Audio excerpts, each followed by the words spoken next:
The sunset envelops the village with anxiety, forcing the residents to hurry home. Rumors of a man-eating snake and missing people are spreading panic on the streets. The father, driven by fear, urges his son to take shelter from the approaching darkness. The last steps home seem like an eternity under the weight of an invisible threat. An ancient evil awakens within the house, realizing its monstrous power. The giant serpent remembers two people approaching its lair. A desperate cry for help breaks the silence of the night. The man cries out to the mountain gods in horror, realizing his fate. In the past, the snake did not understand people, but felt their fear and despair. It was this compassion that led him to become who he is today. A sudden intrusion interrupts the meal, but in the attacker's eyes the snake sees only a shadow of regret.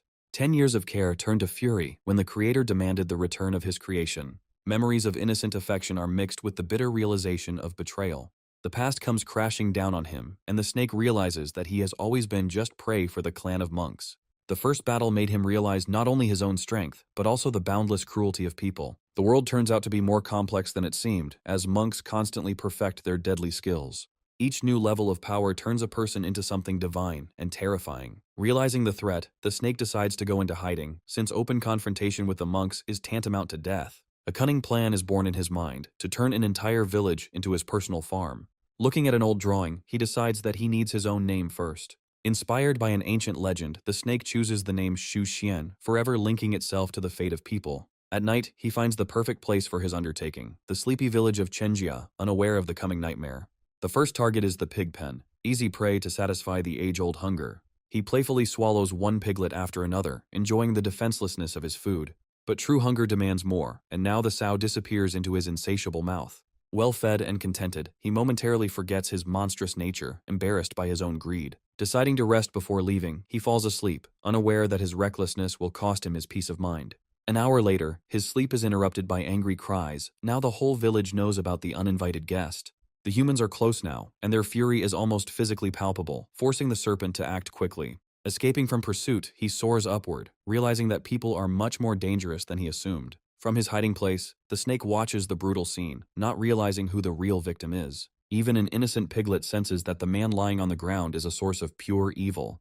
The sudden resurrection of a dead man turns an ordinary night into the beginning of a bloody nightmare. A mad laughter echoes throughout the area as an ancient and vengeful soul awakens within a strange body. He vows to take revenge on the entire world, unaware that a real monster is watching him. The man underestimates his audience, considering himself the only predator on this night. Horror distorts his face when he finally notices the giant shadow lurking on the ceiling. A terrible guess pierces his mind, but he doesn't even imagine how wrong he is. With his back against the wall, he decides to go all in, unleashing all his hidden power. The ancient artifact in his hands promises either salvation or an even quicker and more painful death. The ancient soul rejoices, for the strength and memory of the past have returned to him. Panic grips the snake. He understands that this force is directed directly at him. The horror of an inglorious death forces him to cast aside all doubts. But the body betrays its new owner, and the ritual turns into agony. Noticing the enemy's weakness, the snake rushes into attack to finish everything with one blow.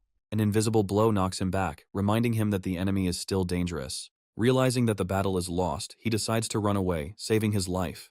But it's too late. Once inside the monster, the man turns its body into a battlefield. He releases all his energy in one last, desperate blow. Pain pierces the snake from within, because his prey turned out to be a deadly trap.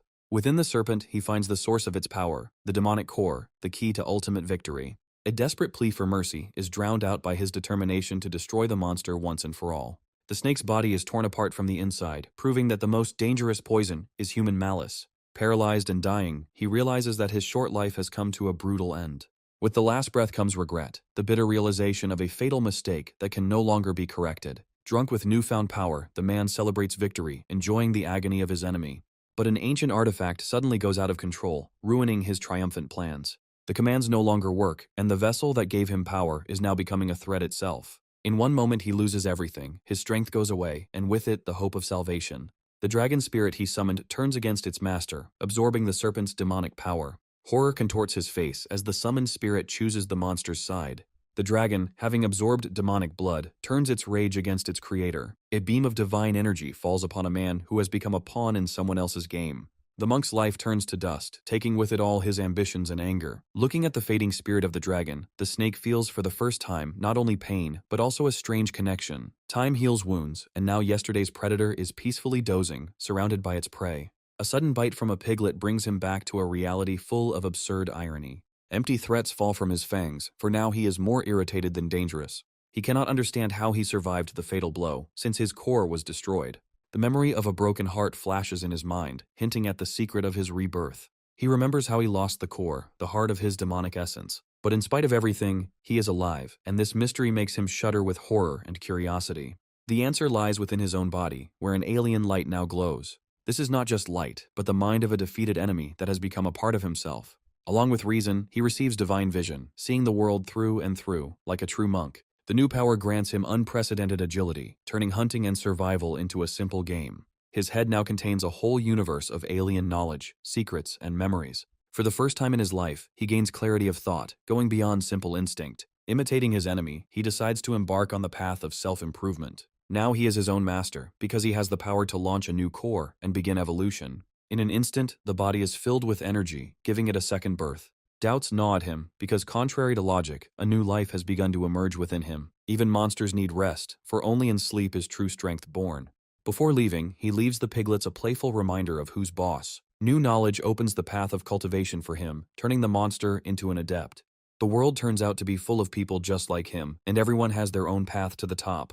He is only at the beginning of his journey, but already his strength is comparable to that of human masters. Ancient demons from dreams lure him with the promise of unlimited power and might. Driven by a new purpose, he begins his journey to the top, absorbing the power of the world.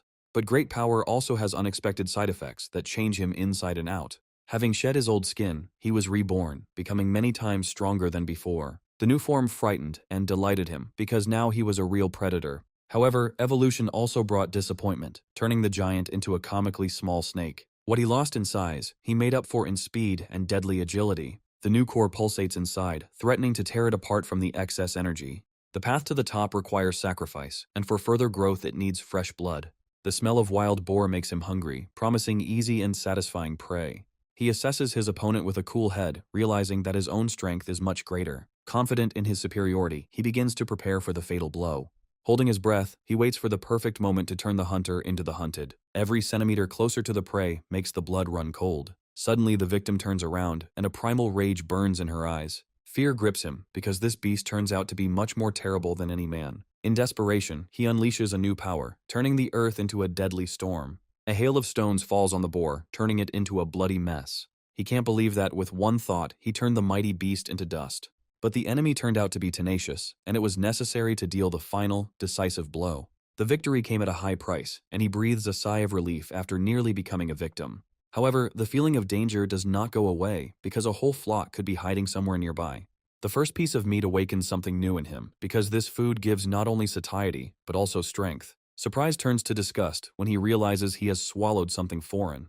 This is not just a boar, but a demon whose core carries a mortal danger. He hesitates, not knowing what to do with the dangerous discovery, because his knowledge of alchemy is negligible. Natural instincts tell him to simply swallow the prey, but reason warns him of imminent death.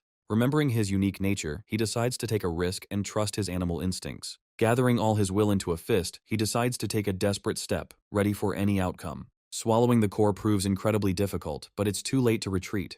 A pleasant warmth spreads inside him, and he understands that the risk was justified. His body begins to greedily absorb demonic energy, granting him unprecedented strength. He feels that he is standing on the threshold of a new, even more powerful rebirth. The evolution is complete, and now he is not just a snake, but a second-rank creature. The new weapon on his tail evokes in him a childish delight and a feeling of superiority. But his triumph doesn't last long. A random witness turns him into a hunted animal. The man's attack is unexpected and violent, forcing him to retreat. Behind the boy's back, he sees the shadow of a real monster, much more dangerous than himself. Panic makes him run without looking back, because people turned out to be more terrible than any demons. News of him spreads throughout the village, turning him from a hunter into the main target. Hidden in the depths of the forest, he tries to comprehend how fragile his new life is. Shame for his own cowardice ignites in him the determination to become stronger at any cost. He sets out to find the mountain gods to find true strength and peace in this new home. In search of power, he comes to the mountain god, not knowing that he is entering forbidden territory. But thoughts of eternal hunger make him forget his goal as soon as he sees the rich offerings. Unable to resist, he pounces on the food, deciding that the gods will forgive him this little weakness. Having had his fill, he again turns to God with a desperate plea for strength and protection. Suddenly, the shadows of people fill the temple, and the smell of enemies brings him back to the cruel reality. Realizing that he is trapped, the snake looks for an escape route before he is discovered. But instead of hunting him, he sees the priest mocking the soul of an innocent child. A desperate mother is ready to sacrifice herself to save her son from eternal slavery. In horror, he recognizes in the priest the very man who left his companion to die. Now he understands that real monsters are not born as snakes, but wear human faces. The priest's cruelty knows no bounds, and he revels in his power over a defenseless woman. In an instant, he ends her life, getting rid of an unnecessary witness. Over the body of his victim, he speaks words full of madness and self-satisfaction. But even in the face of death, she did not give up, vowing to take revenge on him from the grave. Hiding, the snake decides it's time to put an end to this farce and enjoy his meal. An awkward movement gives him away, and the silence of the temple explodes with the sound of a falling apple. The woman, now a spirit, rushes to the altar of the mountain god in her last hope. Her pleas for help are directed to a statue, behind which a real monster is lurking. Seeing him, she screams in horror because her savior turned out to be another nightmare. Rage distorts the priest's face, not understanding who dared to invade his domain. A cry of horror breaks the silence, and the frightened servants rush into the temple. In a panic, he screams about a monster, but the servants see only an empty hall and a shadow behind the statue. Hearing about the Snakecatcher clan, he realizes that he has entered the lair of his worst enemies. The order is given to bring him the monster's head, and the servants go to fulfill the master's will without hesitation. The footsteps draw closer, and fear gives way to determination. He can't just wait for his death. He decides to act first, and the sudden attack leaves one of the servants in shock. The servants retreat in horror, but their master only mocks their fear of the little snake. The priest steps forward, his hands filled with power, ready to crush any enemy. The shockwave throws the servants back, and the snake realizes that he is facing an incredibly powerful opponent. He realizes that his only chance to survive is to eliminate the priest before he is surrounded. He launches a final attack because survival requires sacrifice. Death itself is reflected in his eyes, turning him into a shadow from nightmares. Even the mighty priest flees in terror, threatening terrible revenge from the entire clan. He understands that the fugitive will bring a real army with him, and he must be stopped. With one deadly blow of his tail, he ends the escape, sealing the temple's secret forever. Victory leaves a bitter taste, because in order to survive, he had to kill again. He looks at the statue with apprehension, suspecting that he has angered the god by stealing his offerings. In a panic, he tries to put everything back in its place, performing an absurd ritual of appeasement. In despair, he offers the god a bloody gift, hoping to atone for his guilt and hunger. Instead of anger, he receives divine blessing, for his path to greatness has only just begun. Having received the blessing, he returns to the mountains to continue his journey to the top. But a week of meditation bears no fruit, and he feels stuck in one place. Small prey no longer provides strength, and hunger pushes him to search for something larger. Despair grows with each passing day, because instead of wild boars, he only comes across useless small fry. Tormented by hunger, he is ready to eat even a watermelon, just to quench his animal thirst. Suddenly he notices two people, and their rich catch awakens a predatory interest in him. He recognizes the boy as an old acquaintance, and curiosity is mixed with anxiety. For a moment their eyes meet, and the snake freezes, afraid that his disguise has been revealed. The boy's strange behavior confuses him, forcing him to lie low in anticipation. He can't believe his eyes when a boy leaves a basket of fish for him as an offering. The boy's words are full of sincerity, and he offers the snake a gift, unaware of its true nature. The snake cannot believe his eyes, because for the first time a man offers him food, and not death. Suspicion fights with hunger, but the sight of fresh fish makes him cast aside all doubts. The very first piece dispels all fears, and he accepts this unexpected gift with pleasure. He forgets about everything in the world, reveling in the taste of fish and a strange feeling of gratitude. But the idyll is interrupted by the appearance of a mysterious figure whose silhouette carries a threat. A direct question about the black snake makes the boy's heart freeze with fear. Despite the threat, he decides to lie to protect his new and strange friend. The strangers don't believe him, and their patience wears thin, turning curiosity into hidden rage. A sudden movement in the mountains distracts them, and now their gaze is directed straight into the serpent's lair. In desperation, the boy screams, trying to divert attention and give the snake a chance to escape. Rumors of a man-eating snake lead strangers to believe their target is lurking in the river. They give chase, leaving the boy bewildered by their blind fury. The snake is furious at the stupidity of people, not understanding why the boy is risking himself for him. He decides to run away, because staying here means condemning himself to certain death. A new refuge awaits him on the other side, in the mountains, where he hopes to find peace. Thoughts of the coming winter and the difficulties of cultivation cloud his path to salvation. Suddenly, a real nightmare rises from the depths of the river, ready to swallow him whole. He realizes that he has found the true monster that people have been hunting. But the wounded eel, mistaking him for an enemy, unleashes upon him all its deadly fury. He faces a choice: eat the giant and evolve, or become its food. Fear turns out to be stronger than hunger, and he decides to run away because this enemy is too tough for him. But the river monster's jaws snap shut, turning the river into a death trap. Gasping for breath, he realizes that his only chance of salvation is to break through the enemy's belly. Despair awakens new strength in him, and he launches a final, decisive attack. Suddenly, the water turns to fire, and he finds himself in a fiery hell beneath the river surface. The flames consume him, and he cannot understand how he became trapped in his own mind. He realizes that this is an illusion created by the poisonous slime of the river monster. In the heart of the nightmare, he finds peace by gathering all his energy into one point. An explosion of power tears the illusion apart, and he rises to new heights, becoming one with the dragon's spirit. Waking up from the illusion, he delightedly realizes that his power has exceeded all expectations. The river turns red, and he is the only survivor of this bloody massacre. He realizes that his tail has become a deadly weapon, capable of crushing any enemy. But euphoria gives way to caution, because he understands that the victory was just a lucky coincidence. The eel's massive carcass will provide him with food for months, and its core promises a new breakthrough in strength. Among the remains, he finds the sign of the Snakecatcher clan, and a terrible guess pierces his mind. Looking at the core, he makes an oath to the fallen enemy that his power will not be wasted.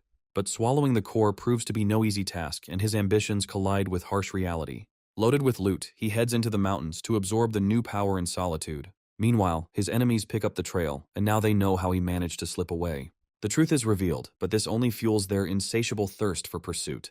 Ahead lies a new territory, guarded by an ancient beast that they dare not disturb. Rumors of the power of the serpent that swallowed the priceless pill kindle greed in their hearts. This hunt ceases to be a duty, turning into a golden ticket to a new life. But ambition gives way to caution, forcing them to wait for the perfect moment. They decide to make winter their ally, patiently waiting for the mountain's guardian to fall asleep. While the hunters make plans, the serpent finds refuge, preparing to turn months of peace into years of strength. 2 months pass in solitude, but the path to power proves slow and difficult. Despite his disappointment, his body changes, and the new spikes on his tail give him hope. A sudden surge of energy heralds a breakthrough, promising him long-awaited power. Winter turns hunting into torture, forcing him to think about hibernation until better times. But he can only dream of peace, because a squad of hunters is already on his trail, thirsty for a reward. Specially trained dogs easily pick up the scent, leaving him no chance to escape. They are followed by simple peasants, hoping to snatch their share of fame and wealth. One of them dreams of a better future for his son, not realizing that this hunt could be his last. A sudden bark breaks the silence. The dogs have found what they have been looking for so long. The trail leads them straight to the cave, and the hunters are confident that their prey is cornered. At his most vulnerable moment, he realizes that his hideout has been exposed, and there is nowhere left to run. Anticipating a rich catch, the leader of the hunters already sees not only the snake, but also its offspring. The doubts of one of them are drowned in the cold confidence of the leader, who knows that they are on the right path. The order has been given, and now someone's life will become a bargaining chip in this hunt. He breathes a sigh of relief, because his cunning plan with the bait worked perfectly. Hope for salvation struggles with fear, because instinct tells us that the danger has not yet passed. Greed blinds them, and for a greater reward, they are ready to get rid of unnecessary witnesses. The unsuspecting hunters leave while their leaders prepare for the final assault. One of them, confident in his strength, decides to challenge the ancient guardian of the mountain alone. Having overheard their conversation, he understands that human cruelty is more terrible than any beast. His cover is blown, and he is now trapped between two deadly threats. In desperation, a mad plan is born, to pit enemies against each other and use their battle for their own rise. He understands that he has fallen into a deadly trap, where any wrong step will lead to inevitable death. In their eyes, he is just a pawn, and hope for salvation is fading with every second. Hiding, he decides to wait, because chaos is his only chance of survival. The awakened bear unleashes its fury on the unsuspecting hunters. In panic, they flee, seeking salvation from those who led them to this certain death. Their pleas for help are met with the icy contempt of the cultivators. They look down on the dying, because their lives are not worth a penny. Realizing they have been betrayed, the hunters see the cultivators as true monsters. In the midst of chaos, he finds a treasure whose scent promises him healing and new strength. The battle rages on, and one of the cultivators finds themselves on the brink of death. The death of their allies does not affect them, because for them it is just part of the plan to catch the snake. A cold order puts an end to their alliance, turning their partner into the next victim. An ally turns into an enemy, and the snow is stained with the blood of those who trusted him. In an instant, the battlefield falls silent, strewn with the bodies of friends and foes. Left alone with the beast's fury, he realizes that he has been betrayed. With an icy grin, he leaves his brother to be torn apart by the monster. He understands that he was just a pawn in someone else's game, and his rage knows no bounds. The true purpose has been revealed. This hunt was merely a pretext for cold-blooded murder. The trader's taunts sound louder than the beast's roar, bringing imminent death closer. In a last desperate act, he decides to take the enemy with him, creating a fiery hell. Watching the beast's agony, he calmly sums up, because his plan worked perfectly. The chaos subsides and a new predator emerges from the cave, ready to claim the mountain for its own. The treasures he finds promise him limitless power, but his hunger demands immediate satisfaction. He hides the pills until a better moment, because his instinct tells him that the real battle is still ahead. The scent of blood attracts new prey, and he gladly accepts the challenge of a hungry pack of wolves. With one blow, he proves his superiority, turning hunters into defenseless victims. But even a whole flock is not enough to satisfy his growing appetite. The hunger does not go away, and he realizes that the wolves were just an appetizer before the main course. The cause of everything turns out to be a wounded bear, whose aura overshadows everything around. He sees his enemy's wounds as an opportunity, because victory over him promises him a new level of power. An unknown thirst takes hold of him, and the desire to devour the demon becomes stronger than the instinct of self-preservation. He realizes that the enemy is much stronger, but retreating means remaining weak forever. Gathering his will into a fist, he convinces himself that cunning and intelligence will overcome brute force. With a surprise attack, he deprives the giant of sight, turning his advantage into a weakness. A roar of pain and rage shakes the mountains, but now the bear has become blind and helpless. He exploits the enemy's blindness, turning the battle into a deadly dance on the brink of life and death. But the strength is running out, and the body begins to fail under the influence of the powerful pill. In desperation, he uses his last treasure to reignite the life that is fading within him. With renewed strength, he launches a final attack, only to heal after victory. The bear does not understand where such invincible power comes from in the small body of a snake. Pain breaks his bones, but the will to win proves stronger than his death throes. In a last desperate lunge, he seizes his enemy's throat, putting all his fury into one bite. He waits patiently for the poison and wounds to do their work because the giant beast is already doomed. But the wait is too painful, and he decides to resort to brute force to speed up the ending. Like a battering ram, he brings down a tree trunk on the enemy, turning his head into a bloody mess. Victory has been won, but the price for it is deep wounds and almost complete exhaustion. Before he can catch his breath, he sees the wolves returning to take his precious prey. Realizing that his strength is running out, he decides to take one last desperate step, to swallow the pill. The snow turns red with blood, and he is left alone, surrounded by the bodies of those who dared to challenge him. He knows that the hunters will soon return here, and he needs to find a safe shelter for his treasure. Looking at the corpses of people, he thinks about his past life, trying to understand who he was before reincarnation. In the frozen body, he recognizes the father of that very child, and a strange feeling pierces his heart.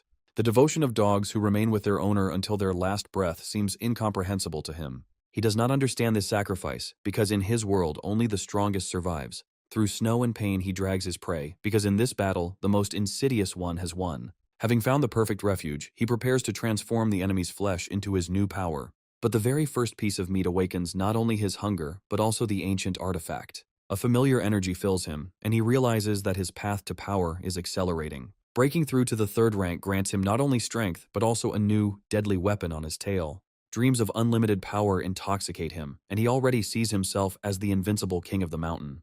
3 months later, spring brings with it not only warmth, but also a premonition of new battles. The winter sleep is over, and he awakens, feeling how he has grown and strengthened during the months of rest. New knowledge leads him to prey, turning the first spring hunt into a brutal training session.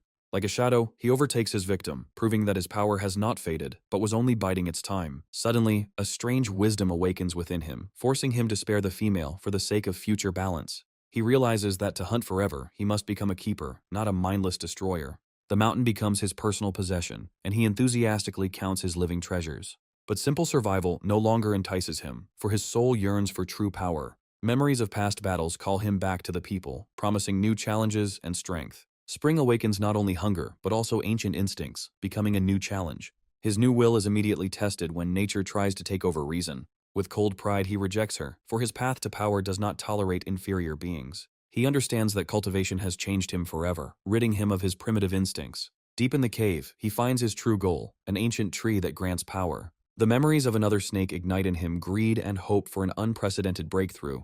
A new power beckons him with the promise of magic, and he is ready to do anything to pluck the coveted fruit. But his solitude is disturbed by 2 people, and their appearance desecrates the place that is sacred to him. A familiar voice makes his heart skip a beat, because his worst enemies have come to his lair. A new threat stands near the trader, and its power can be felt even from a distance. Their conversation reveals their plans, and he realizes that he has a chance to take possession of the treasure. They are confident of their victory, unaware that they are being watched by someone who is ready to die for this place. Their target is not just a snake, but an ancient king, and they have a special weapon in store for him. Rage fights fear, because to retreat means to lose the chance for unlimited power. Doubts gnaw at him, because he remembers how those who were much stronger than him fell. The sudden attack is disorienting, and a foul smell fills his lair with despair. He decides to lie low, because time is his main ally in the battle against deadly weapons.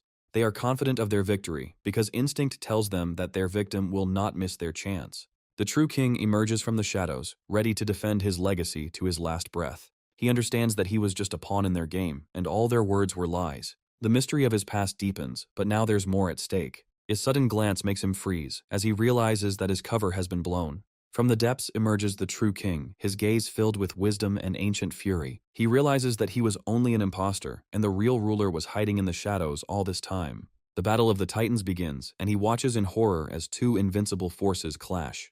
Doubts gnaw at him, because even the mighty king seems defenseless in the face of the hunters. The woman uses an ancient artifact, and its power falls upon the king, shaking the very earth. The sound wave paralyzes the giant, making it an easy target for deadly attacks. Hundreds of magical darts pierce his body, but cannot penetrate his indestructible scales. Even in the face of defeat, she sees him as nothing more than raw material for future armor. The combined attack paralyzes the king, and it seems his fate is sealed. He faces a choice: save the king and miss his chance, or let him die and take his place. A sudden movement at the tree's roots makes him realize that there is a third player in this battle. While the two fight, the third steals the treasure, using the other person's fight for his own purposes. But his triumph is interrupted by the rage of the serpent, ready to tear apart anyone who encroaches on his legacy. In horror, he tries to break free, but the tree's roots have already become a part of him. Unable to let go of the treasure, he becomes easy prey for the enraged serpent. In an instant, it consumes both the thief and the tree he stole, but the price is too high. He spits out the remains, realizing that in this game he is only a pawn in the hands of unknown forces. The tree's energy awakens an ancient artifact within him, and he reaches a new level of power. He realizes that he has become a conductor for the energy that man has put into the leaves of the tree. Without wasting a second, he grabs the root and disappears, because now he is the main target in this hunt. The battle is over, but the real goal still awaits its victors. Rage turns to triumph when they realize their treasure has been stolen. Accusations are tearing apart their fragile alliance, and suspicion is poisoning the air. She desperately denies guilt, but he sees in her words only an attempt to deceive. The threat of calling a repairman puts her on the brink of an abyss, leaving no room for error. The last chance for reconciliation is gone, and now their fate will be decided by the sect. A third force intervenes in their deadly game, and its appearance changes everything. The older brother reveals a secret mission, and now everyone is under suspicion. The thief was clever, but he left an invisible trail that would lead them straight to their target. A new hunt begins, and now their combined might will fall upon the daring thief. In horror, he realizes that he is facing a sixth-stage hunter, whose level of power is beyond his comprehension. But the scent of treasure drowns out his fear, and he decides to risk everything for a chance at power. The scent of ripe fruit gives it away, and now the hunters know where their real target is hiding. A sudden attack from underground takes them by surprise, but the experienced hunter is ready for any threat. Without wasting a second, he rushes towards the fruit, because this is his only chance for salvation. He summons an ancient artifact to help him digest the fruit's scorching power. But his plan falls apart when the hunter easily interrupts his escape. The master's ancient weapon proves stronger than any magic, leaving him no chance of escape. The hunter's rage knows no bounds, and he unleashes all his deadly might on the thief. He understands that if he doesn't digest the fruit now, then they are both doomed to certain death. The ancient artifact responds to his call, breathing into him a stream of primordial energy. Golden energy reshapes his body, granting him unprecedented power and the luxury of a new form. Shedding his old skin, he is reborn, and a blast of power throws the hunter away. In horror, the hunter realizes that all this time he was chasing not a man, but a monster. He looks at the enemy with contempt, because he was too stupid to figure out his cunning plan. Greed flashes in his eyes, because now the snake is not just prey, but a priceless trophy. A new strength fills him with confidence, and now he knows that he can escape from this trap. But the hunter is not ready to retreat, and a weapon capable of stopping any animal appears in his hands. In horror, he realizes that he is facing not just a magician, but the owner of a deadly weapon. The weapon carries a crushing pressure, turning him into a defenseless reed in the face of the storm. The fear of death forces him to cast aside all doubts and attack in response. But his attack is broken by the indestructible defense of the magical weapon. The hunter's arrogance knows no bounds, for he is confident of his easy victory. Realizing that brute force is useless, he decides to attack the enemy's weakest point, the mind. But the hunter's mind proves to be as indestructible a fortress as his weapon. Having failed in a mental attack, he becomes an easy target for a crushing blow. Confident of his victory, he continues the attack, unaware that he has trapped himself. Rage clouds his eyes, and he rushes in pursuit, not noticing how the ground is slipping away from under his feet. Despair and fatigue overcome him as this pursuit turns into a humiliating flight. In a final act of rage, he uses all his energy to catch up with the thief who has become his obsession. The stolen power calms within, but the body is too weak to withstand the hunter's fury. Running away is not an option, and in desperation a plan is born, because the enemy has one fatal weakness. He decides to pretend to be the victim, luring the overconfident hunter into his deadly trap. The hunter sees only agony in this, already anticipating how he will open it and take his treasure. Confident of victory, he rushes forward, unaware that he himself is heading to the scaffold. His deadly blade leaves no scratch, and confidence is replaced by chilling horror. His weapon doesn't withstand the second blow, shattering into pieces and leaving him unarmed. Rage clouds his vision, and he calls upon his most powerful weapon, forgetting about mercy. The ghostly blade rushes towards its target, promising a quick and glorious death to the rebellious beast. But in an instant, his world collapses when the snake catches his unbreakable blade in its teeth. The indestructible blade proves powerless, and the hunter's confidence is replaced by chilling horror. He falls, defeated, unaware that his enemy has spent the last of his strength on this block. A demonic aura envelops the snake, and the hunter realizes that he has encountered a true monster. Instinct screams at him to run, but his exhausted body refuses to obey, making him easy prey. In a last desperate lunge, the snake collapses the cave's roof, cutting off the hunter's escape route. The shed skin becomes a living trap, and the hunter finds himself in a sticky, indestructible cocoon. He looks down on his victim, because now it is in his power to decide who lives and who dies. The hunter's dying cry echoes throughout the area, and his comrades cannot believe their ears. What runs out of the cave is not a hunter, but a beast maddened with terror, screaming about the birth of a dragon. He grabs his companion and runs without looking back, because now their only goal is to survive. Panic grips them and they run, not knowing what awaits them ahead. He realizes that he has missed his chance, and now he will have to fight for his life. Hope for salvation flares up in their hearts, because the exit is already so close. But the path to freedom is blocked by a shadow whose eyes burn with a thirst for revenge. The king's gaze paralyzes them, and a deadly poison falls upon the unsuspecting fugitives. He realizes with horror that he has made a fatal mistake by underestimating the king's true strength. In despair, he seeks salvation in a pill, but the shadow of death is already hanging over him. Last hope is the highest spiritual treasure that can turn the tide of battle.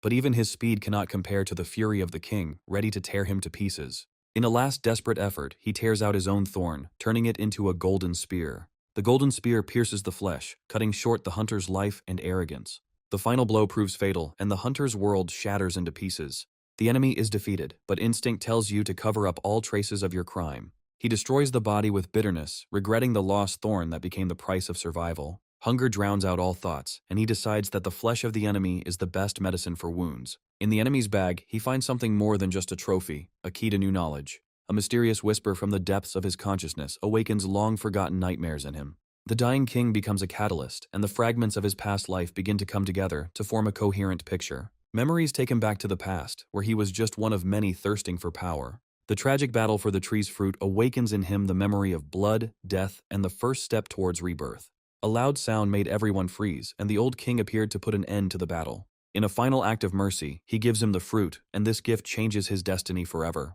He recalls that snakes are cruel creatures, willing to kill to survive. But in the eyes of the dying king, he sees only inexplicable tenderness, not coldness. The king's death fills his heart with a quiet sadness that he cannot understand. This sadness turns into hatred, and he vows to avenge the death of his savior. He erects a monument to the king, hoping that in the next life he will acquire a human form. Now he understands that all his abilities are a legacy that he must protect. The hunters are already close, and he decides to leave this place, which has become sacred for him. Among the bodies, he finds the one who escaped and understands that her last breath will bring new enemies here.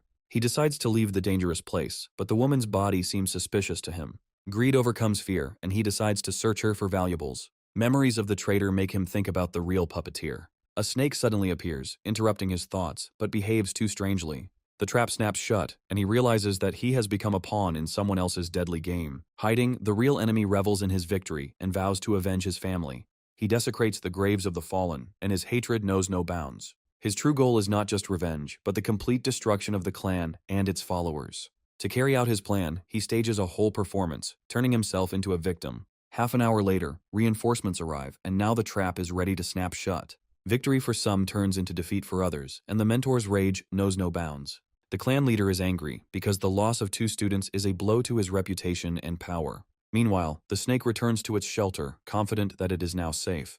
He is happy to see that the tree he stole has taken root and is recovering. In the enemy's bag, he finds treasures that will last him for many months of training.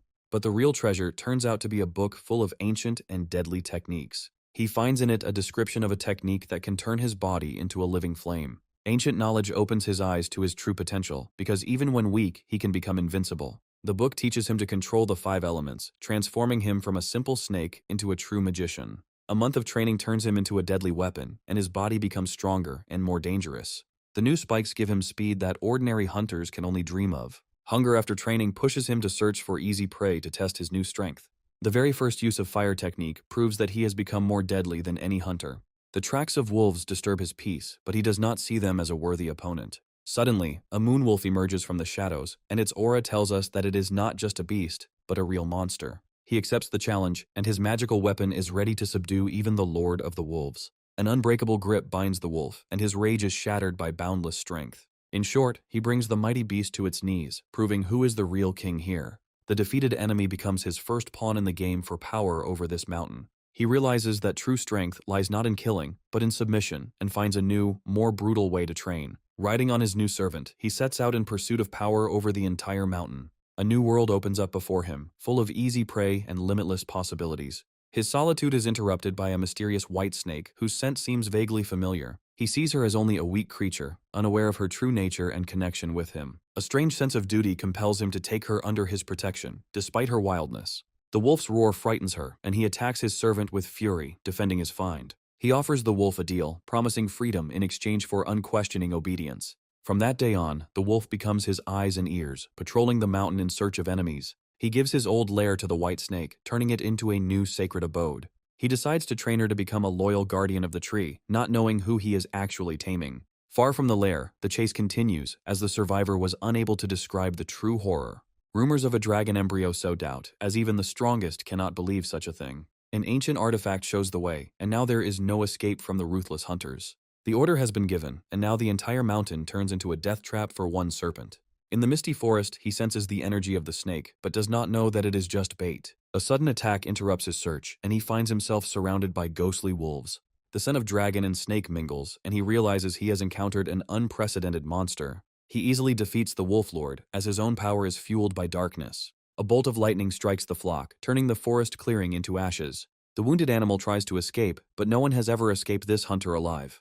The chase takes him to a cliff, and he is confident that he has cornered his prey. A final bolt of lightning ends the wolf's life, and its dying cry echoes across the mountains. The cry reaches his ears, and he understands that the ruthless hunters are already here. Leaving the most valuable thing under protection, he decides to lead the threat away from his lair. A new player appears at the top of the cliff, and his oppressive aura changes the rules of the game.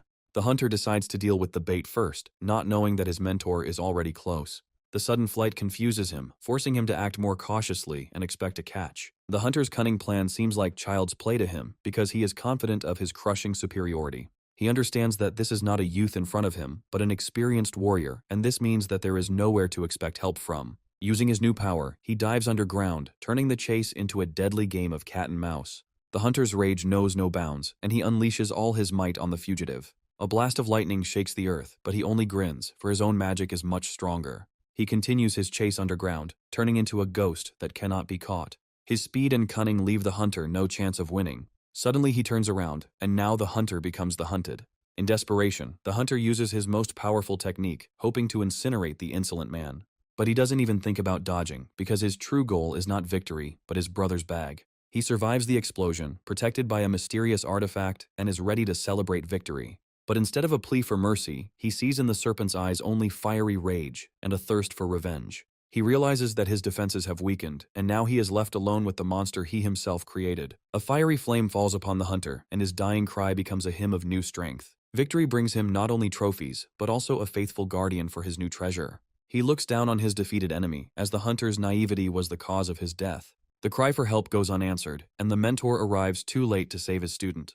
He realizes that he has missed his chance, and now he will have to run from the wrath of a true master. Wounded but not broken, he decides to retreat to heal his wounds and return for the monster's head. Guilt mixes with rage, and now this hunt becomes a matter of honor for him. The aura of a supreme master envelops him, and he realizes that he is facing a force capable of grinding him into dust. The instinct for self-preservation takes over, and he decides to flee, because open combat is tantamount to suicide. His unexpected escape only fuels the mentor's passion, turning the hunt into a personal vendetta. His earth magic proves powerless as the granite rock blocks any escape. The hunter is already close, and the only way out is to run up towards danger. The chase turns into a deadly race, where every moment could be the last. A sudden rockfall takes him by surprise, and he realizes that he has fallen into an ingenious trap. Like a titan, he can hold tons of stones on himself, but even his strength is not limitless. He realizes with horror that he has become a victim of his own self-confidence and underestimated the enemy. Half an hour later, he is still under the rubble, and his rage is giving way to cold despair. He cannot understand how an ordinary stone can contain his indestructible power. In a rage, he swears revenge because his pride has been trampled by some insignificant animal. Once freed, he finds only the remains of the pill, but even they promise him a new level of power. The period of laying the foundations has begun, and an ancient power awakens, promising a clash of the titans. The ancient technology exacts a terrible price, but the thirst for revenge drowns out the instinct for self-preservation. Like a god, he rains down his wrath from the heavens, vowing to incinerate his enemy. He realizes with horror that he is faced with a force equal to his own, and that flight is the only way out. An invisible grip pulls him back into the arms of certain death, leaving no chance for salvation. The enemy turns out to be not just strong, but has an absorbing power, turning him into a defenseless victim. He is ready to die, but not to give up his treasure, because it is the key to his future. In a last desperate lunge, he throws down his sharpest weapon, hoping for a miracle.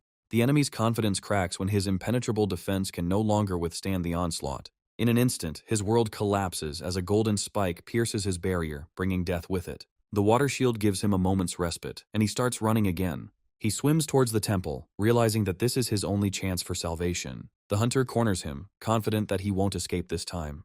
He cowers in a corner, hoping that the mountain god will hear his prayers and intervene. In desperation, the hunter decides to burn the temple to the ground to smoke out his prey. But instead of a serpent, a shadow emerges from the fire, whose wrath is capable of incinerating the earth itself. He falls to his knees, mistaking the shadow for the legendary god, and his arrogance turns to horror. While fleeing, he encounters his student, who arrived too late. A sudden blow throws the student back, and he realizes that he has become a bargaining chip. The shadow unleashes all its power on him, because the life of a mentor is more valuable than the life of a student. The soul of the student leaves the body, becoming only a pawn in the hands of a merciless god. The mentor runs, realizing that in this wilderness, he will not find a worthy opponent. His heart is breaking with pain, but he cannot let his student's soul go away just like that. Even after death, the student's shadow continues to haunt him, giving him no peace. The shadow finds a new body, and now the god has a faithful servant to carry out his will. He breathes a sigh of relief, because his risky plan worked, and he survived. But his peace is disturbed by a shadow whose gaze carries not life, but cold emptiness. Suddenly the corpse comes to life, and he realizes that he is faced with something more than just death. A ghost stands in his way, its fiery aura promising to incinerate anyone who dares to pass. He thanks God for saving him, not knowing that he has witnessed the birth of a new nightmare. The wrath of God falls upon him, because he dared to interfere with his sacred vengeance. He tries to offer his services, but God sees him only as an obstacle on the path to revenge. The threat of eternal damnation forces him to submit because he has no other choice. God demands a new body for himself, young and strong, to continue his bloody path.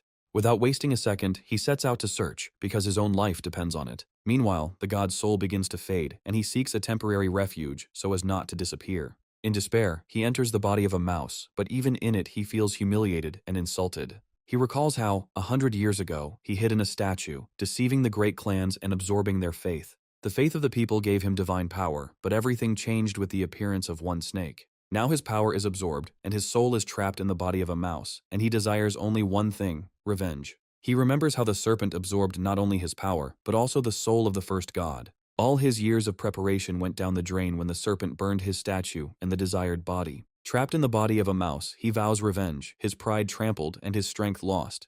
Under pressure from God, he sets out on a search, because his own life depends on it.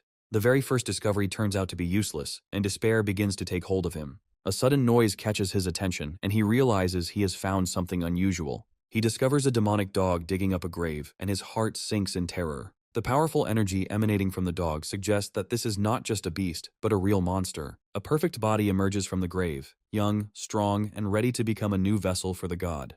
But at the moment of triumph, he feels someone's gaze on him, and realizes that his prey has attracted a new predator. The demon dog notices him, and now he himself becomes prey in this game. The cry for help is drowned out in the night, because no one will help him here. He realizes with delight that he has found not just a body, but an intelligent monster, ideal in every way. Like a shadow, he stalks his prey, ready to make it his new shell. But the dog turns out to be not so simple, and his attack forces even the god to retreat. Pleas for mercy are drowned in his determination, for this dog is the perfect vessel for revenge. Time is running out, and the mouse's body begins to disintegrate, threatening to devour his soul. In despair, he returns to the ruins to report his discovery to God. He proudly presents his spoils, confident that he has earned forgiveness. But the wrath of God falls upon him because he brought him not a sacrifice, but a new master. There is no more time, and the god decides to enter the dog before his soul evaporates. He begins to consume, confident that the snake's mind will not be able to resist him. But the serpent's unbreakable will tears him apart, turning the absorption into agony. He cannot understand where a simple snake gets such strength, capable of resisting a god. Suddenly he feels a familiar energy, and realizes that the snake is not alone. In a last attempt, he decides to possess a dog, as this is his only chance of survival. The demonic invasion defiles the dog's body, turning him into a puppet in the hands of a god. He recalls how he himself once absorbed a demon to gain power and immortality. In his new body, he feels a surge of strength and is ready to subjugate anyone who stands in his way. But his triumph is interrupted by the snake's escape, and now the chase begins with a new, even greater fury. A powerful demon offers him to become a disciple, seeing in him not a victim, but a kindred spirit. The arrogant proposal puts him in his place, because before him is not a god, but a heavenly demon. The bitter truth hits him. He worshipped not a god, but an impostor hiding in his shadow. Rage clouds his eyes, because all his faith and hope turned out to be a cruel deception. The demon only laughs in response, because for him, there is no hell or retribution for what he did. The new ally turns out to be an impudent invader, and now he will have to share his lair.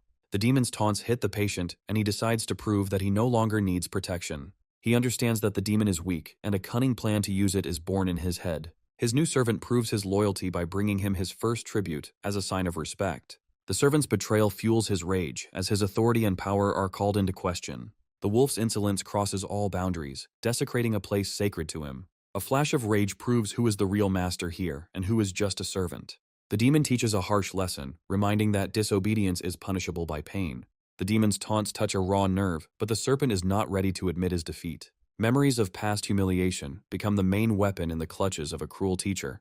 The cruel game continues, and he revels in his power over the helpless student. While he plays his games, true power awakens in another, threatening his plans. The demon's possessive instinct makes him jealously guard his new toy. While sorting through the trophies, he finds the key to new power, not noticing the envious glance behind his back. The demon's greed flares up with renewed vigor, for the soul stone is a treasure worth killing for. His feigned indifference betrays his joyfully wagging tail, sowing the seeds of doubt. While he trains, she delves into the forgotten arts of alchemy, finding her own path to power. The memory of a powerful enemy fuels his ambitions, forcing him to master even the most complex techniques. The faithful servant brings tribute, proving that even a ferocious predator can be tamed. The demon's stern words serve as a constant reminder that simple gluttony will never lead to true strength. The uninvited guest appears again, and his smug grin promises nothing but trouble. Their fragile alliance is tested when survival collides with the lust for power. He uses his own servant's hunger as a weapon, exposing the demon's indifference. With a flash of contempt, the demon reveals a treasure that makes all their hunting efforts seem pitiful. The offering turns out to be not just food, but a specially bred creature, hinting at the demon's dark and mysterious past. The demon only smirks, confident that his earth magic will leave no trace. The bird turns out to be ideal prey, and its juicy meat promises a real feast. The dark flame transforms the bird into a delicious dish, tantalizing the hungry student. The aroma of fried meat attracts even the white snake, awakening its primal hunger. An unknown thirst takes hold of him, and he is ready to die, rather than accept a handout from his tormentor. The demon devours the bird with relish, leaving behind only bare bones. He greedily bites into the juicy meat, not noticing how his student struggles with temptation. The demon leaves behind only gnawed bones, enjoying his cruel game. In a last attempt, he tries to seduce him, knowing that hunger is stronger than any pride. Rage flares up with renewed vigor, because the demon is not just tormenting him, but mocking his essence. The demon revels in his power, because even in his humiliating guise, he remains master of the situation. The gesture of contempt becomes the last straw, and he realizes that his pride has been trampled. The unexpected breakthrough of his servants proves that the eaten bird was not just food, but a real treasure. The deal is made, and he exchanges the soul stone for a chance to touch an unseen power. The taste of victory turns out to be sweeter than any pride, and he understands that this breakthrough is only the beginning. Meanwhile, in his lair, the cleansing is completed, and the root of the tree is ready to grant him new life. He sees his pawns growing stronger, and a new, even more insidious plan is born in his head. Even the snake is forced to admit that his teacher's cruel methods are bearing fruit. The demon offers him an alliance, promising unlimited power in exchange for a temporary truce. He doesn't believe in an easy victory, but the demon reveals a secret to him that changes his entire understanding of monsters. Memories of the past battle make him doubt, because fear is stronger than any logic. The impudent demon only laughs in response, confident that no one will leave him in trouble. He reluctantly agrees, but sets a condition that changes their relationship forever. He pronounces his name with pride, not knowing that before him is a creature whose name shakes the world. The demon chooses a new name for himself, because the old one reminds him of lost power and humiliation. An argument over names turns into a comical squabble, showing that even demons can be petty. He decides to enlighten his new companion, opening his eyes to the true structure of the world. It turns out the world is full of powerful clans, and the snake catchers are just one of the 5 great powers. The history of the clans reveals secrets of the past, hinting at an ancient war and lost power. Their first target is a small clan, but even it seems an insurmountable obstacle for the aspiring lord. Fear grips him, because against 5 masters, he doesn't have a single chance. Suddenly his attention is drawn to a flock of birds, and curiosity overcomes fear. They see hundreds of strange birds that act as if they are not in any danger. The attempt to use divine consciousness fails, and he realizes that the birds are protected. The demon decides to use a trick, using an ancient artifact to destroy their defenses. The formation powder removes the barrier, making the birds easy prey. He uses their favorite delicacy to lure them out and distract them from the main herd. One of the birds takes the bait, and now their plan is ready for its final phase. After patiently waiting for the right moment, they prepare to attack in order to grab as much as possible. A sudden attack sows panic, and now their only goal is to survive in this chaos. The demon's cruelty knows no bounds, and he revels in his power over his helpless prey. The sudden generosity turns into an order to run, and the snake does not understand what is happening. One of the birds falls dead, becoming a silent harbinger of impending disaster. A clan elder appears out of nowhere, his gaze promising nothing but death. Panic grips the demon, as he realizes that he has fallen into the trap of a powerful enemy. The elder uses ancient magic to divide the thieves and take back what belongs to him. The earth turns to stone, and the demon finds himself in unbreakable shackles, losing all hope. Rage awakens his true nature, and he breaks free from his bonds, ready for a bloody battle. The elder rushes in pursuit of the snake, not noticing the power he has just unleashed. The demon reveals its true form, and its speed amazes even the experienced master. He breathes a sigh of relief, because he managed to escape from his most terrible enemy. In his lair, he prepares for a feast that promises him a new level of power. The combination of chicken and pill gives him unprecedented strength, and he revels in his greed. But his culinary talents prove far from perfect, and he bitterly admits his defeat. Saying goodbye to the remains of the feast, he does not notice how his impudent cohabitant appears from the shadows. The demon's rage knows no bounds, as he had to sacrifice an entire flock for his sake. He is reluctant to share his spoils, because their fragile truce depends on it. The demon looks at him with contempt, because without his help, he would never have coped. His cheeky grin erases all boundaries, and now they are not enemies, but strange allies. The demon decides to take him under his wing, promising to teach him true cruelty. His clumsy attempts at cooking become a comical display of his helplessness. The demon adds his treasures to the cauldron, and the air is filled with a divine aroma. The very first piece gives him an unprecedented surge of strength, and he greedily devours everything else. Well fed and contented, they rest, and for a moment the world seems simple and safe to them. But the demon does not lose his vigilance, because he remembers that gratitude is a weakness. A full stomach and new strength push him to take a desperate step, a breakthrough to the 6th rank. But his body can't take it anymore, and he finds himself on the brink of life and death. Even calling on the ancient artifact does not help, and he realizes that he has made a fatal mistake. In despair, he screams, not knowing that his mentor is already preparing salvation for him. The demon uses his power to create the perfect pill that can reverse the course of evolution. The pill grants him not only strength, but also dependence, turning him into an obedient puppet. He feels his body filling with energy, and the long-awaited breakthrough becoming a reality. 10 days later, he reaches the peak of rank 6, but the price for this is a slowdown in true growth. The demon leads him to a new goal, promising even greater power in exchange for blind obedience. Despite the breakthrough, he feels weak because his physical strength remains at the same level. A sudden fire disturbs their peace, and he realizes that their shelter has been discovered.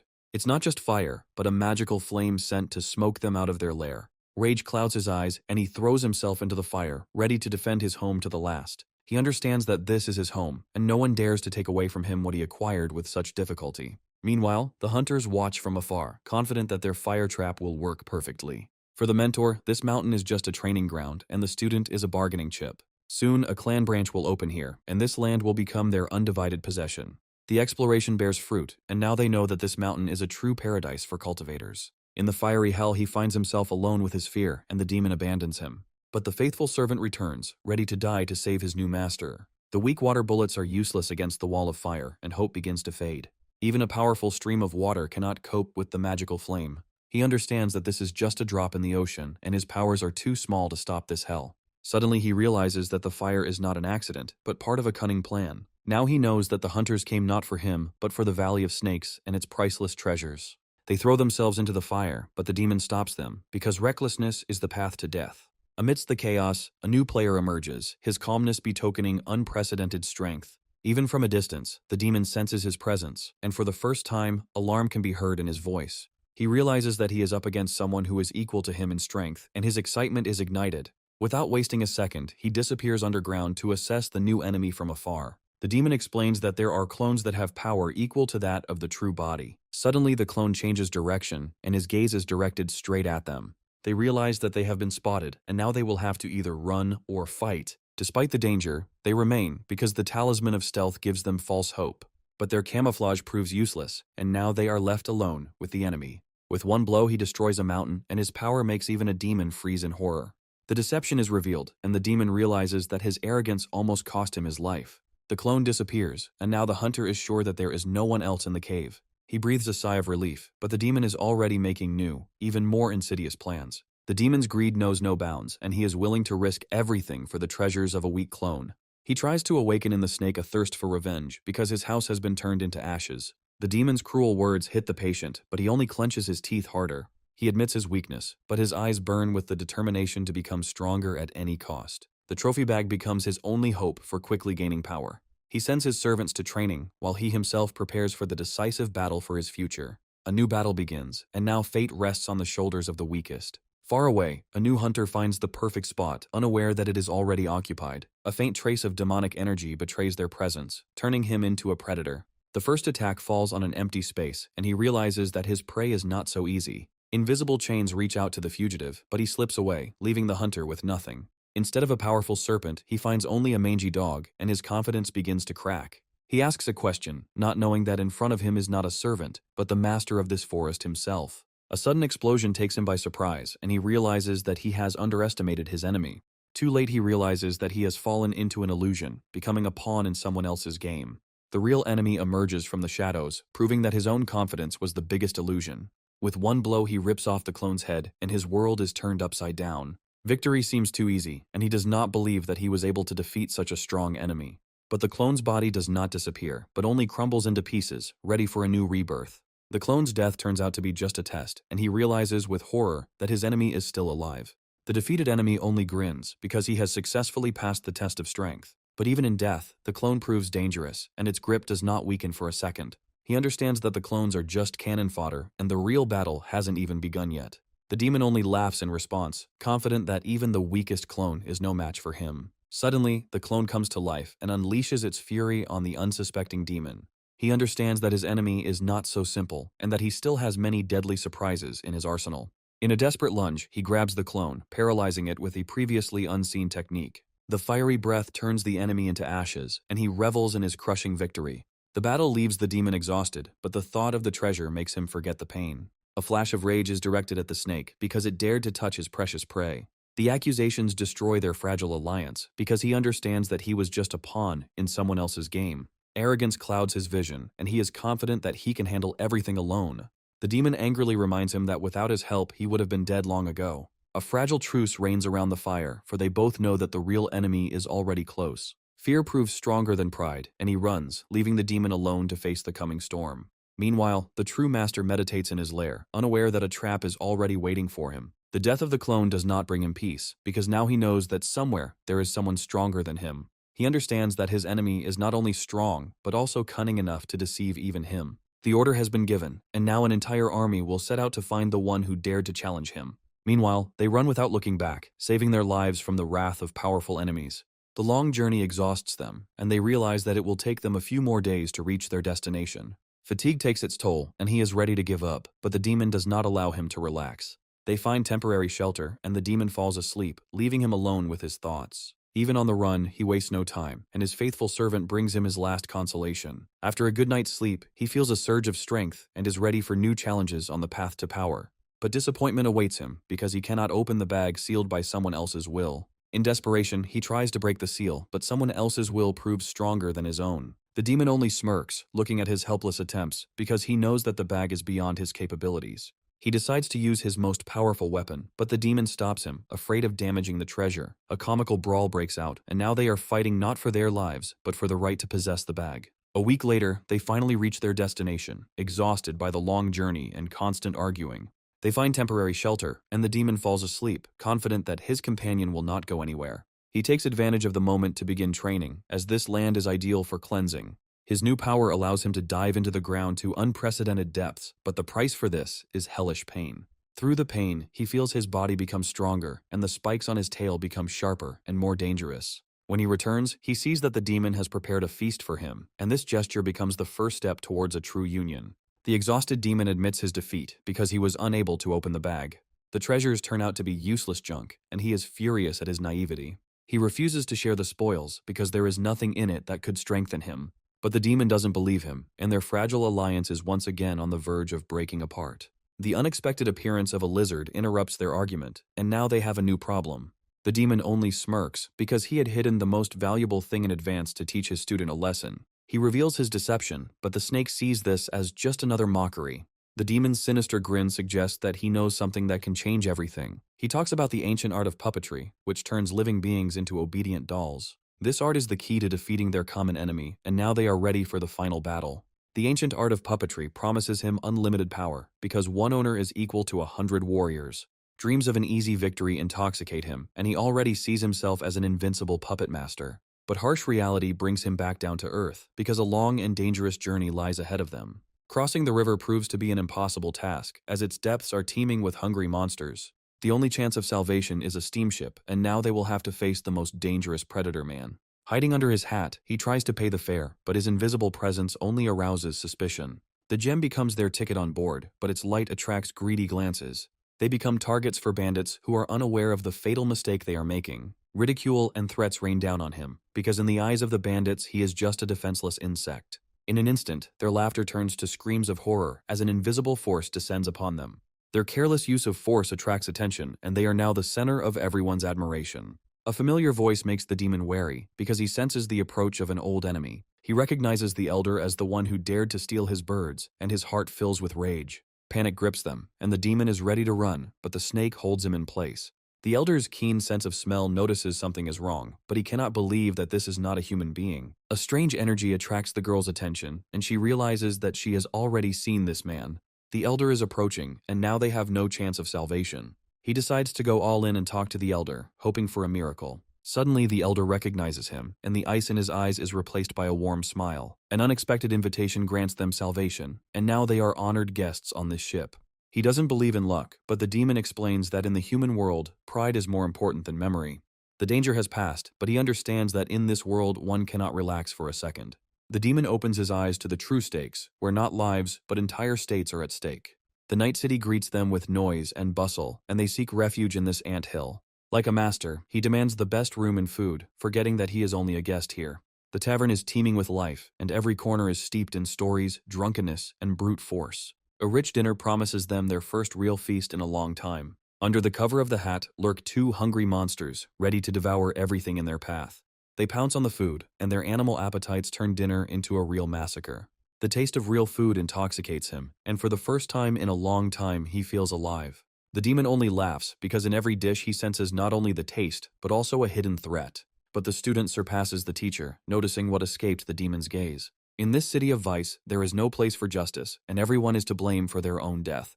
Meanwhile, other predators are already waiting in the shadows, confident that their poison will soon bring them rich prey. Greed clouds his eyes, because he sees not monsters, but only treasures that will soon be his. The feast is over, and they prepare to leave, taking the remains of the poisoned food with them. Under cover of night, they disappear, because for a real snake, human traps are just a child's play. But the poison doesn't affect those it was intended to, and the hunter himself becomes the victim. An empty room and the remains of a feast are all that remain of his grand plan. Rage and humiliation drive him to recklessness, and now the chase becomes a matter of honor. The demon decides to go about his business, leaving the snake alone with his thoughts. But trust is not his strong point, and he decides to follow his unpredictable companion. He is surprised to discover that the demon is spending their shared money on weapons. The deception is revealed, and he realizes that the demon has hidden the most valuable treasure from him. Meanwhile, the snake tries to sell the pill profitably, bargaining for each stone. His clumsy attempts at bargaining only evoke laughter and suspicion. A sudden sense of danger makes him freeze because someone is watching him. He understands that he has attracted the attention of a powerful enemy, and now he cannot escape. New players enter the game, and their intentions are far from friendly. They recognize him as the one who caused the commotion, and now he faces a cruel retribution. They argue, not knowing that their differences only play into the hands of their real enemy. Like a shadow, he follows his victim, confident that this time he will not escape. The hunters are confident of an easy victory, as their target is just a weak newcomer. He comes to the shop to sell the stolen goods, not knowing that he is already being followed. The contents of the bag arouse the merchant's suspicions, and he invites him into his chambers. A sudden order to close the doors turns the shop into a death trap. The hunters realize that their prey is trapped, and now all they can do is wait. 3 hours of waiting turns into an eternity, and their patience wears thin with every passing minute. A satisfied merchant leaves his shop, unaware that his luck will soon turn into a nightmare. He falls into the hands of hunters, and now he will have to answer for his greed. The merchant points to the back door, and now the hunters have a new lead. Rage clouds their eyes, and they give chase, not noticing how they are being led into a trap. They realize that their prey is trying to leave the city and decide to block all exits. He watches them from afar, surprised that the demon did not abandon him in trouble, but he decides not to take any risks, because in this city, even the weakest can become a deadly threat.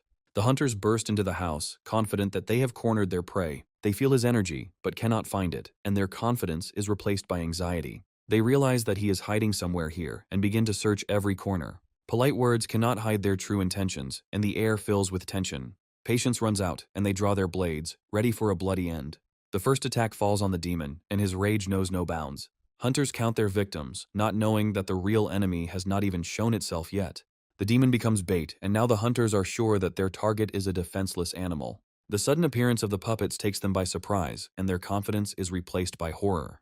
The demon only laughs in response, because he is not just a beast, but a deity whom they dared to challenge. The fireball proves that his power has not faded away, but was just biding its time. Even after a fatal blow, the enemy remains alive, and his dark energy sows panic. They understand that even dead puppets can be deadly. The demon revels in their fear, because now he is the puppeteer, and they are just puppets in his game. He decides not to interfere, because at the crucial moment, he can always collect the debt. The demon just grins, because he hasn't even started to have fun yet. The giant puppet enters the battle, and its power is capable of crushing any enemy. But the demon only licks his lips, because for him, this is not a threat, but just a new entertainment. An icy attack hits him, but he doesn't even think about dodging. The giant frog becomes his final trump card in this deadly game. In one gulp, she absorbs the icy attack, transforming the threat into her own power. They are confident that victory is now in their hands, but the demon only grins. A shadow emerges from the frog's mouth, and its hunger proves stronger than any magic. They realize that they are trapped, and now all they can do is run. But the escape route is blocked, and now they are just pawns in the game of a mad god.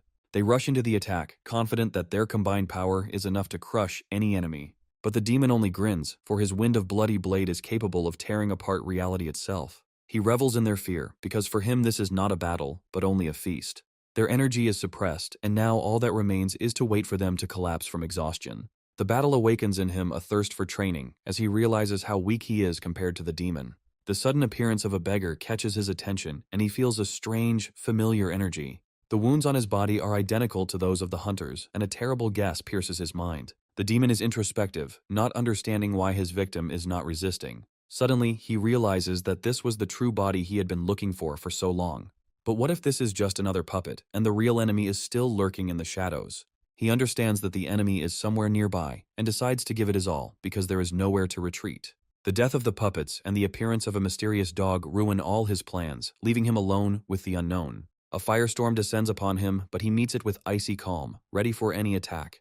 With ease, he creates a water shield, proving that his power over the elements is limitless. He is confident in his defense, not knowing that his enemy controls not one, but all the elements. A sudden attack from Thunder Talismans takes him by surprise, and his body is pierced by hellish pain. He walks straight into the epicenter of the explosion, and his insane courage makes even the snake freeze in horror. Too late, he realizes that he has fallen into a trap, and now the ground beneath his feet is a minefield. The last trump card is the Protective Bell, his only hope of salvation in this deadly game. But even the indestructible defense shatters into pieces, and he is left defenseless in the face of his death. The explosion rocks the city, and his cry of despair is drowned out by the roar of collapsing buildings. He lies among the ruins, unable to believe that his impenetrable defense has been useless. But even on the threshold of death, he does not give up, ready to meet his destiny with open eyes. The battle attracts the attention of the entire city, and now their secret is revealed. The demon realizes that his student is in trouble and decides to intervene before it is too late. In his last attempt, he tries to absorb the serpent's soul, but his body is already at its limit. He understands that he underestimated the enemy, and now he will have to look for a new, stronger shell. The demon decides to use puppet technology to capture people's souls and gain new power. He sets out to find the serpent in order to unite his efforts and crush all enemies. The city is on fire, and he understands that this battle is only the beginning of a long and bloody war. The demon finds him, but instead of gratitude, he receives only reproaches and suspicions. Accusations of inaction escalate into open conflict, and their alliance begins to crumble. He realizes that the demon knows about his secret affairs and decides to escape before it's too late. The long chase wears them out, and they finally stop to divide the spoils.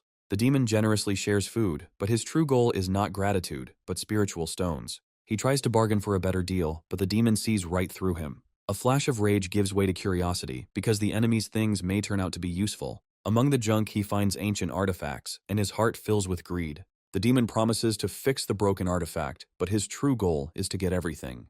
He takes the most valuable things for himself, proving that in this world you can't trust anyone. The demon shows off his new armor, promising him unlimited power in exchange for loyalty. In a rage, he tries to take back his treasures, but the demon turns out to be stronger and more cunning. The demon's generous offer makes him think, because the price for power may be too high. He reluctantly agrees, but secretly hides his most valuable treasure, not trusting his new ally. He understands that the demon is also playing his game, and decides to learn his cunning.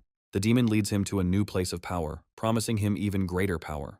Before them appears a spiritual mountain, whose energy is capable of accelerating their path to the top. Even after 500 years, the cave retains its pristine power, untouched by time. This place is an ideal refuge, where there are no enemies or prying eyes. They both feel a surge of energy, and now their joint training promises to be truly explosive. The brutal training begins, and he prepares a hellish cauldron for his rebirth. The priceless pill promises him unprecedented strength, but the price for it is hellish pain. His body burns from the inside, and he finds himself in agony because the path to strength lies through suffering. The old skin dissolves, and he sheds not only the flesh, but also his past weakness. He emerges from the cauldron a changed man, his newfound strength filling him with triumph. The teacher leaves him alone, because true strength is born in complete solitude. A week later, he is twice as long, and his new body is a living weapon. Now he can control his size, transforming from a giant into an invisible shadow. His strength and speed triple, and he realizes that he has surpassed all his limits. The new spikes on his tail hint at his true destiny, to become the legendary Yellow Dragon. Left alone, he decides to explore the cave, because the absence of the demon is a chance to become stronger. Suddenly, his divine consciousness fades, and he finds himself in pitch darkness. He feels that something is wrong with his consciousness, and panic begins to take hold of him. In the darkness, he stumbles upon something, and a terrible guess pierces his mind. A sharp crystal cuts him, and the pain brings him back to the cruel reality. A whole vault of spiritual stones opens before him, and he realizes that he has found a treasure. He can't believe his eyes, because in front of him is a whole fortune that can change his destiny. Greed gets the better of him, and he decides to hide his discovery from the demon. As if they were alive, the stones themselves fly into his mouth, and he greedily swallows them one after another. But his body cannot withstand such a flow of energy, and he finds himself on the brink of life and death. The ancient dragon within him awakens, greedily absorbing the energy of the spiritual stones, but absorption is selective, and he understands that his artifact requires special food. The pain subsides, but now he will have to explain himself to the demon, whose curiosity knows no bounds. A cry for help interrupts his thoughts, and he realizes that his companion is in trouble again. A swarm of fire moths descends upon the demon, and his cries for help go unanswered. In a rage, he accuses the snake of inaction, not knowing that it itself is scared to death. Even the indestructible armor proves powerless, and the demon is overcome by panic. He decides to intervene, because the death of the demon will leave him alone with this nightmare. A joint attack becomes their only chance of salvation in this firestorm. A fireball falls upon the moths, and now all they can do is hope for a miracle. The fireball destroys the moths, but awakens a new, even more terrible threat. Giant ants emerge from underground, and now they will have to flee. They rush without looking back, but the swarm of ants does not lag behind, driven by a thirst for spiritual energy. A river stands in their way, and now they will have to choose between fire and water. The demon takes out his last trump card, a fan that can carry them across the river. But even in flight, he does not miss the chance to reproach the snake for its helplessness and greed. He realizes that the ants are not hunting for him, but for the spiritual stones hidden by the demon. It turns out that the highest spiritual stones are a magnet for monsters, and now they are the main bait. The demon admits that he is the cause of all their troubles, and his self-satisfaction knows no bounds. A sudden storm hits them, and now they will have to fight not only monsters, but also the elements. A lightning strike splits the fan, and now they are left alone with the raging elements. The demon throws him a lower stone, hoping that it will distract the monster's attention. The whirlpool draws them into its embrace, and now they will have to fight for their lives. In desperation, he uses water bullets, hoping to weaken the current and escape the trap. But his strength is too little, and he understands that he cannot cope alone. The demon disappears into the abyss, and he is left alone with his helplessness. He dives after him, because despite all the differences, he cannot abandon him in trouble. At the bottom, he finds the cause of the whirlpool, a giant mountain creating a deadly current. Even his thorns prove powerless, and he understands that inevitable death awaits them. Miraculously reaching the shore, he sees that the demon is unconscious, and now their fate is in his hands. In desperation, he decides to do the most disgusting thing, because the demon's life hangs by a thread. Confused and humiliated, he comes to his senses, not knowing whether to thank or curse his savior. He decides to take advantage of the moment to find out from the demon the secret of the highest spiritual stones. The flash of rage in the demon's eyes indicates that he has touched on a forbidden topic. In fear, he tries to retreat, but the demon will not let him out of his tenacious clutches. The demon reveals to him the secret of the abandoned mine, but the price for this knowledge is an eternal debt. 2 months later, the rainy season puts out the fire, but brings with it a new, even more dire threat. Hunters from all over the world come to the mountain, attracted by rumors of untold treasures. Powerful clans are among them, and now the mountain turns into a bloody battlefield.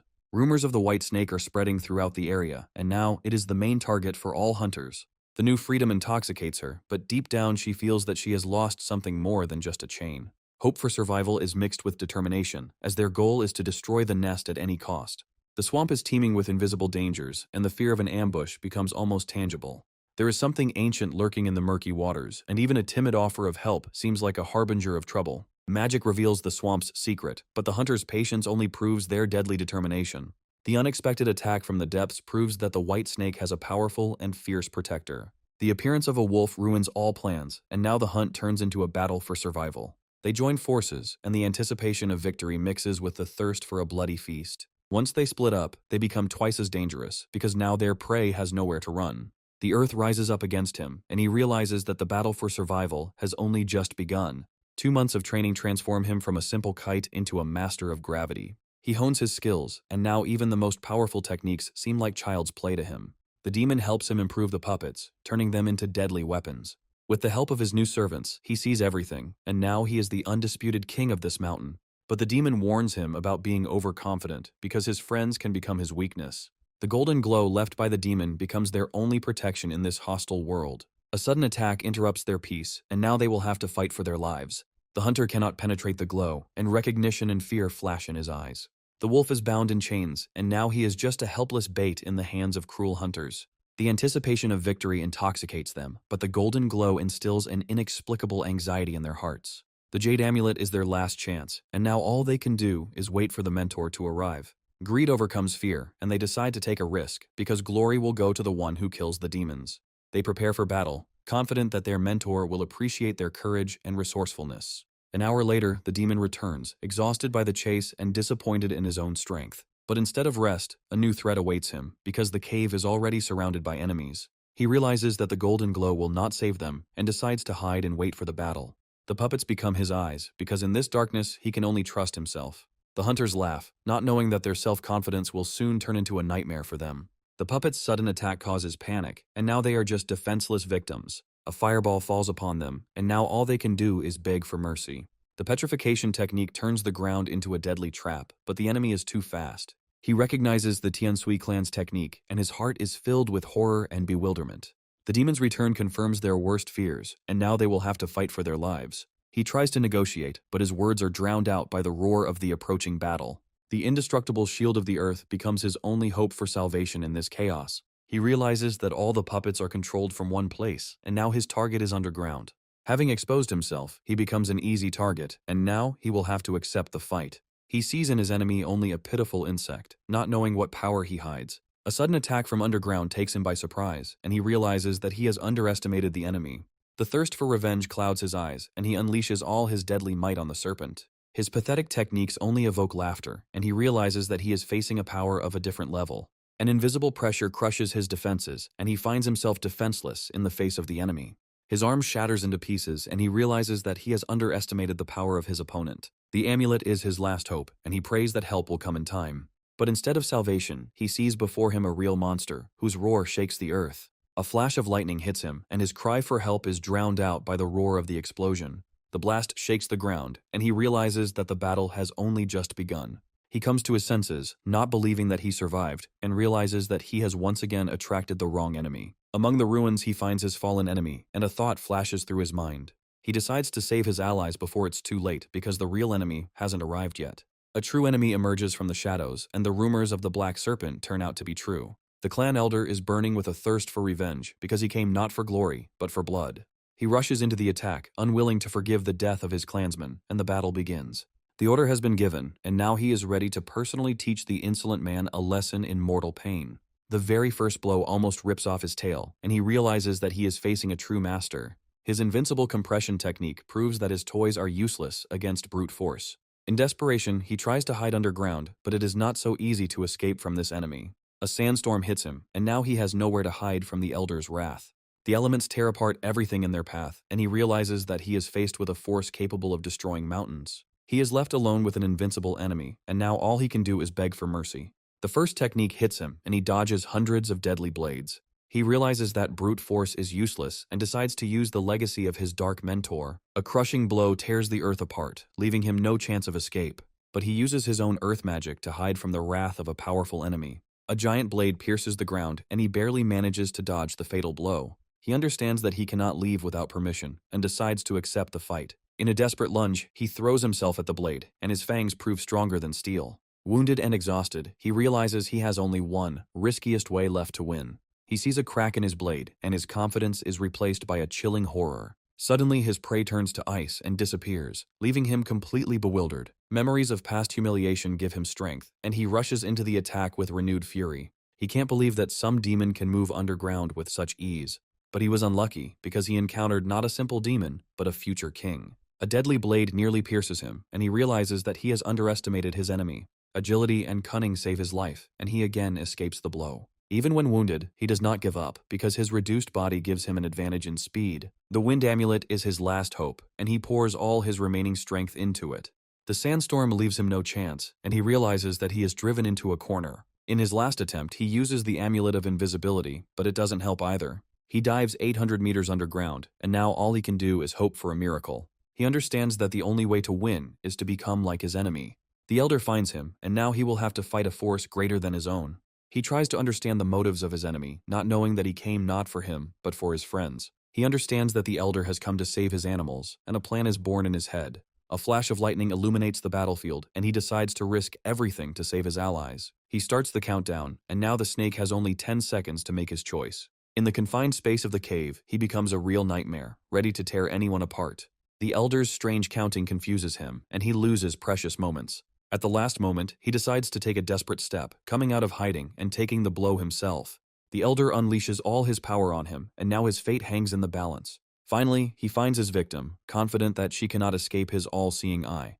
The crushing pressure grinds him into dust, and victory seems so close. But the sacrifice turns out to be not so simple, and the challenge is thrown right in the face of a powerful enemy. The final blow falls from the sky, and he looks down in triumph at the lifeless body. Disappointment is mixed with greed, because even dead this beast is a priceless trophy.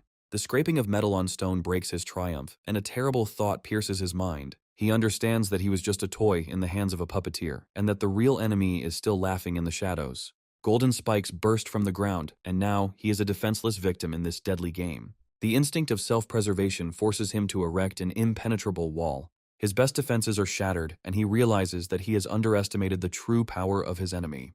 With a final lunge, he seizes his enemy, their fury mingling in a deadly dance. He calls upon his most powerful weapon, ready to bury the enemy under the weight of the mountains. But in response, he unleashes the blade of wind, and now the elements will meet in a final battle. His body is at its limit, and he understands that this was his last, most desperate blow. Thrown back by the explosion, he realizes he has only one chance left for salvation. A cold determination flashes in his eyes, for now he knows that this serpent must be destroyed. But a third player emerges from the shadows, having been patiently waiting for his moment. The sudden appearance of the demon turns the hunter into the hunted, and he runs for his life. With one blow, he ends the elder's life, proving that there is a bigger predator in this game.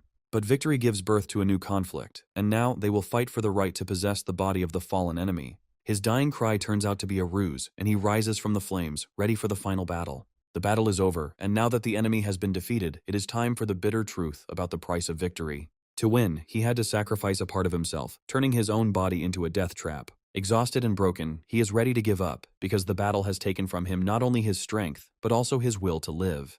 The demon's rage unleashes upon the entire clan, and he vows to incinerate anyone who dared to hurt his disciple. He leaves them in a safe place, surrounded by care and protection, because even demons have those they protect. He leaves to bring healing, leaving them alone with hope and fear of the unknown. A generous gift becomes the price of loyalty, but grievous wounds remind us of the cruel price of this battle.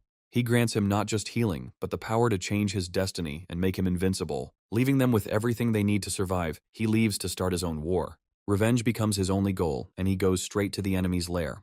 The clan leader's rage knows no bounds, because for 10 years, no one has dared to challenge them. Suspicion falls on the eternal enemies, and the fragile peace between the clans is under threat. But the snake catchers deny their guilt, because even their minor skirmishes are not worth the life of an elder. Despite the peace treaty, the underground war continues, with each side seeking its own gain. The search reaches a dead end, and they realize that they have encountered a monster they have never seen before. The corpse, burned to ashes, proves that this is not the work of a monster, but of something more powerful. Suddenly, the elder recognizes the handwriting of his old enemy, the Black Serpent, whose name inspires terror. Anger and thirst for revenge are mixed, and now he is ready to do anything to destroy the damned serpent. He decides to turn for help to someone who has already encountered this monster once and survived. He watches from afar, confident that his enemies will not be able to cope with his cunning plan. The demon decides to take advantage of the moment and desecrate the graves of his ancestors in order to protect his student. He finds a tomb, and the icy aura emanating from it promises him untold treasures, but his greed runs into an indestructible barrier, and he realizes that the coffin is protected. An ice dragon bursts out of the coffin, its roar shaking the very earth, freezing everything around it. The demon realizes that he is facing a force equal to his own, and now he will have to fight. The battle between two titans begins, and now not only treasure is at stake, but also life itself. The ice dragon proves stronger, and the demon realizes that he underestimated his enemy. But even in defeat, he does not lose his pride, because before a real dragon, any illusion is just dust. The noise of battle attracts attention, and now they will have to answer for desecrating sacred ground. Horror grips them, as they realize that they have desecrated the shrine of a powerful clan. They are in a panic, because now they will have to answer for their actions before the enraged head of the clan. Meanwhile, the chase continues, and now the hunters are confident that their prey is somewhere nearby. A sudden smell of burning throws them off the trail, and they realize that their enemy is not so simple. The long-awaited breakthrough to the 7th rank grants him unprecedented strength and self-confidence. Now he is a real monster, capable of crushing anyone who stands in his way. Golden spikes cover his body, and he imagines with horror that he will become a real monster. But their peace is disturbed by the howl of a wolf, and he understands that the enemies are already close. They hide, but know that they cannot escape their fate, and they prepare for the decisive battle. The clan leader senses something is wrong and orders his disciples to search every inch. An urgent message interrupts his search, and now he will have to return empty-handed. The news of the plundering of his ancestor's tomb enrages him, and now revenge becomes his only goal. They fly away, unaware that they are being watched by the one who caused all this chaos. The demon rejoices, because now he is not only a treasure, but also the perfect body for a puppet. The clan leader's wrath falls upon his students, as their incompetence led to disaster. They realize that they are facing an enemy whose strength is superior to their own. Doubts and suspicions sow discord, and now everyone is ready to blame the other for failure. Accusations against the snake catchers are destroying the fragile peace, and now war is inevitable. They realize that their enemy knew about their plans, and now they will have to look for the traitor in their ranks. Information about a mysterious black dog comes to light, and now they have a new, even more dangerous target.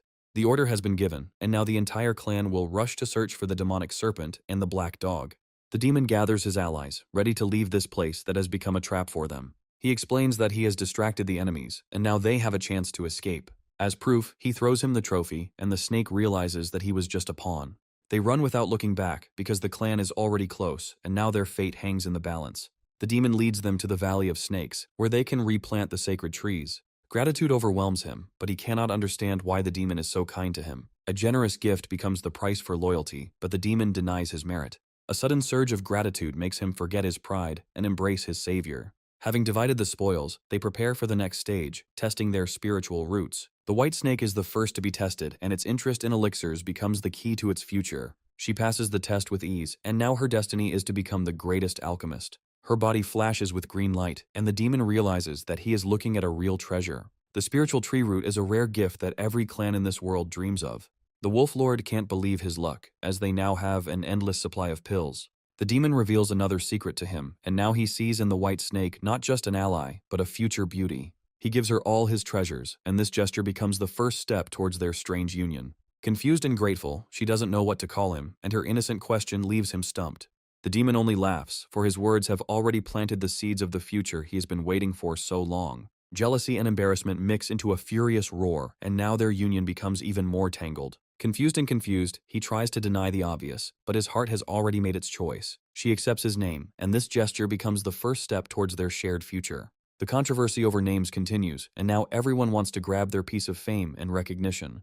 The demon is tested, and his tricolor root is found to be of the highest quality, but with poor potential. The demon explains that the more roots there are, the more difficult it is to develop them, and his words are full of hidden mockery. His turn comes, and the crystal ball flashes with all the colors of the rainbow, surprising even the demon. The energy is out of control, and he realizes with horror that his power could destroy him. The power of his spiritual roots amazes everyone, and now he is not just a snake, but a real phenomenon. The ball is about to explode, and he understands that his body cannot withstand such a flow of energy. But the demon sees this not as a weakness, but as incredible potential, because he not only has many roots, but all of them are of the highest quality. The demon looks at the ball in horror, not believing that such a monstrous power could be hidden in such a small body. He decides to focus on his strongest element in order to reach the top as quickly as possible. The demon's turn comes, and the orb bursts into dark flame, revealing its true nature. He proudly admits that he possesses the rarest dark root, and his smugness knows no bounds. Now that his strength is restored, he is ready for a new breakthrough that will make him invincible. A month later, the earth shakes, and he demonstrates his new, crushing power. The very first training session bears fruit, and he easily creates a wall capable of stopping a landslide. Now he must decide what is stronger, his indestructible wall or his own destructive power. He creates armor from the earth, making his defense as impenetrable as his attack. He understands that he has only mastered a small part of his power, and that he still has a long way to the top ahead of him. He understands that magic has made him stronger, but his hunting skills leave much to be desired. Meanwhile, the white snake reaches unprecedented heights in alchemy, promising him an endless supply of pills. But her strange methods give him an ominous feeling, and he decides to stay away from her. The second dog, appearing out of nowhere, only increases his suspicions and anxiety. She proudly offers him her pills, unaware that her creations are deadly. One gulp brings the dog to the brink of death, and she realizes in horror that she has created poison. He decides that hunting monsters is much safer than tasting her deadly elixirs. A herd of elephants becomes his new target, and their juicy meat promises him a real feast. Among them, he notices a leader whose strength is capable of replenishing his reserves for many months. But his hunt is interrupted by the appearance of new players, and now he will have to fight for his prey. The hunters of the Chow Yao clan are ruthless, and even elephants are just prey for them. Their talent for foresight is not a gift, but a curse, for it feeds on blood and suffering. They are already dividing the skin of an unkilled beast, dreaming of power, wealth, and the love of beautiful maidens. The leader of the herd rushes at them in a rage, ready to defend his family to his last breath. But the hunters only laugh, because they did not come to fight, but to arrange a bloody massacre. The deadly formation envelops the herd, and now they have nowhere to run from the deadly trap. The pitiful struggle of the doomed only amuses them, because they revel in their power and cruelty. One of them summons his spear, ready to personally finish off anyone who dares to resist. But his blow is aimed not at the leader, but at the defenseless baby elephant, and this becomes his fatal mistake. The leader takes the blow, and his death roar shakes the earth, full of pain, rage, and the promise of revenge. He understands that if he doesn't intervene, he will lose his only source of food. But the fear of the powerful clan makes him doubt, because open combat is suicide. He decides to wait, because even a wounded leader is still capable of fighting back. A cunning plan is born in his head, because cunning is a weapon that knows no defeat. Despite his wounds, the leader continues to fight, his fury breaking down the deadly formation. In a last attempt to save his herd, he appeals to the humanity of the hunters. The formation collapses, and now they have a chance for salvation, but the hunters are not ready to retreat. Rage clouds their eyes, and they give chase, ready to kill anyone who stands in their way. They split up, and this becomes their fatal mistake, because now they are easy prey. He sees his chance and decides to attack, because now he is not a victim, but a predator on the hunt. The exhausted baby elephant becomes easy prey, and now its fate is sealed. One of them rushes forward, leaving his comrades to be torn apart by the enraged leader. Greed clouds his eyes, and he is ready to sacrifice his friends for the sake of precious tusks. A sudden attack from underground ends the life of one of them, and panic grips the rest. They realize that they are facing a monster they have never seen before, and now all they can do is run. He sets an ambush, and now the hunters are just defenseless victims in his deadly game. A golden spike pierces the leg of one of them, and his cry of despair is drowned out by the noise of battle. Hundreds of fireflies take to the sky, and he realizes he's fallen into another clever trap. The explosion blinds him, and he falls, defeated, not believing that some bug has tricked him. A small but deadly enemy emerges from the grass, and now it will have to answer for its cruelty. He saves elephants, but now he will have to become bait for hunters himself. The mentor sees the dead leader and understands that his students have failed. Suspicion falls on the escapees, and he sends his faithful servant to search for them. An explosion interrupts his thoughts, and he realizes that he is faced with a force equal to his own. Divine consciousness scans the surroundings and demands that the invisible enemy reveal itself. He realizes that his opponent is a master of laying the groundwork and decides not to take any risks. In a rage, he unleashes his wrath on the ground, trying to smoke out the cowardly enemy. But instead of the serpent, he finds only his disciples, ready for the last decisive battle. They report that their target has escaped, and now they will have to pursue him. He sees their tension and decides to play a joke on them, because the game has just begun. The puppet charges forward, and now the hunters will have to fight the shadow. He realizes that he is facing a puppet master, and his confidence is replaced by fear. The attack on the students turns out to be just a diversion, and now he is left alone. He laughs, because why fight fair if you can kill your enemy with his own weapon? The student's dying scream echoes through the forest, and now the mentor burns with a thirst for revenge. The mammoth leader enters the fray, his fury capable of incinerating the earth itself. He understands that he cannot cope alone, and his only hope is his little helpers. Fire beetles distract the enemy, giving them a chance to deliver the decisive blow. But the enemy disappears again, and he realizes that this game of cat and mouse could cost him his life. He decides to fight to the end, and his water curtain becomes the last line of defense. The battle of the elements reaches its climax, and now not only victory, but life itself is at stake. He understands that if this continues, he will die without ever knowing true power. In despair, he decides to sacrifice his treasure to have a chance of salvation. His faithful assistant flies away, leaving him alone with the enraged enemy. The battle leaves behind only corpses, and he looks with bitterness at the exterminated herd. But among the dead bodies, he finds a survivor, and hope flares up in his heart. He decides to help the wounded leader, because their shared hatred of hunters makes them allies. Suddenly, the leader bursts into flames, and he realizes that he has witnessed a real miracle. A new, even more powerful beast emerges from the flames, and now they have a chance for revenge. He understands that all this was part of an insidious plan, and now he himself has become a pawn in someone else's game. Gratitude overwhelms him, and he is ready to kneel before his savior. He decides to hide his true identity, because in this world it is better to be a servant than a target. He sees the corpse of a defeated enemy, and realizes that the golden elephant was just a bait. The thought that the enemy might be alive makes him give up easy prey. 3 days later, he comes to, unable to believe that he survived the deadly battle. Rebirth gives him not only a new life, but also a chance to atone for past sins. His mentor appears from the shadows, and he doesn't know whether to be happy or afraid of this meeting. The mentor's ridicule hits him where it hurts, and he realizes that in his eyes, he is still a weakling. But behind the mask of contempt lies concern, and he decides to take him to the clan to heal his wounds. Meanwhile, the snake realizes that for a real breakthrough, he needs something more than just a fish. He understands that for true power, he will have to trust his dark mentor. A sudden explosion interrupts his thoughts, and he looks anxiously towards the lair. A demon emerges from the smoke, poisoned and humiliated, having almost been killed by kindness. The Lord of the Wolves does not believe in her holiness, because her gift is not a blessing, but a curse. The demon is in despair, as her inept talent turns their cave into a powder keg. He tries to reach out to the demon, but he sees her chaos as just a funny distraction. Despite all the failures, she proudly presents her first successful creation. He feels the dark energy emanating from the pill, and understands that it was created especially for him. The battle for the pill becomes a test of their strange alliance, where care mixes with cruelty. The demon insists on his own, because in his perverted world, this is the highest manifestation of brotherly love. She proudly declares that her talent is limitless, and now they can forget about hunger. But the demon reminds her of others, because true strength lies in faithful allies. The Wolf Lord is in despair, as he will have to go hunting to prove his worth. He soon returns with the spoils, and now they have the perfect test subject for the new elixir.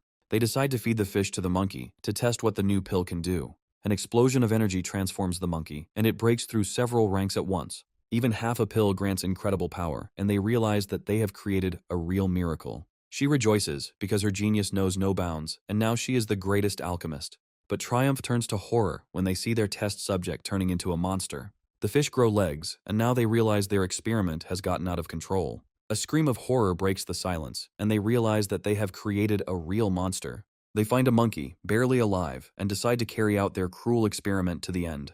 The remains of the pill transform her agony into something unimaginable, and she begins to change. The transformation exceeds all their expectations, and they realize that they have created something perfect. The monkey goes through all the stages of evolution, turning from a simple animal into a higher being. Having broken through 5 ranks at once, she becomes human, but the price for this is too high. Her body cannot withstand such a flow of energy, and she falls dead, never having experienced her new power. She looks at her creation in horror, not realizing that her genius has turned into tragedy. The demon tries to console her, but deep down he himself doesn't understand what went wrong. The familiar manner of death awakens vague memories in him, hinting at a dark and cruel past. He feels a strange energy emanating from her and realizes that she is not who she seems. His suspicions are confirmed, and he realizes that she is practicing a forbidden technique. The heavenly demon technique is not a gift, but a curse, and now she is doomed. The demon admits that his gift was a trap, as this technique is only suitable for demonic bodies. He orders her to activate the technique to see what her unique root is capable of. The fusion of 2 forces creates something unprecedented, and he realizes that her pills were no accident. He forbids her to refine the pills, but deep down he hopes that she will disobey. He encourages her, because her talent is the key to their shared power and success. Her eyes glow with determination, and she vows that she will soon create the perfect cure. The demon decides to help her, because her success is also his chance for a long-awaited breakthrough. Dreams of flight are shattered by harsh reality, but a golden object in the hands of a demon gives new hope. The clan's secret map becomes their key to untold treasures, and they prepare for a night raid. Under the cover of the moon, they penetrate into the enemy's lair, where every step could be their last. The Purple Cloud clan is a world of women where beauty, arrogance, and deadly magic reign. Their cultivation technique is not a gift, but a curse that turns men into obedient slaves. They revel in their power, not knowing that their technique is a path to madness and self-destruction. Under the cover of night, a tragedy unfolds, and love becomes a bargaining chip in a game of power. She rejects him, because in her eyes he is just a toad dreaming of a heavenly swan. They watch the humiliation, and the demon reveals his insidious plan, because their main goal is not treasure. He learns a terrible secret, because the creator of this technique was originally a man who sacrificed everything for the sake of strength. He is concerned with only one thing, how to penetrate the impenetrable barrier unnoticed. The demon only grins, because nothing is impossible for him, even transformation. In an instant, the ferocious demon turns into a cute puppy, ready to do anything for his goal. He pounces on the puppy in disgust, but deep down he knows this is their only chance. Their cunning plan is ready, and now all they have to do is wait for the victim to fall into the trap. The appearance of the guards becomes a signal for action, and they put their plan into action. A small chameleon sent by the snake creates the illusion of an attack, attracting the attention of the guards. They rush to help, not knowing that their compassion will lead to their death. She takes the wounded puppy, and now the gates to their lair are open to a real predator. He easily penetrates inside, and now the fate of the entire clan is in his clawed paws. Inspired by the demon's success, he decides to repeat his trick using his puppets. But his plan falls apart when the guards return, attracted by the noise. The puppet attacks him, and now he becomes a victim in his own game. The guards take him for a real enemy, and their swords are ready to end his life. In a rage, they rush into the attack, unwilling to listen to any excuses or pleas for mercy. He doesn't understand why they saved the dog, but are ready to kill him, and his heart fills with resentment.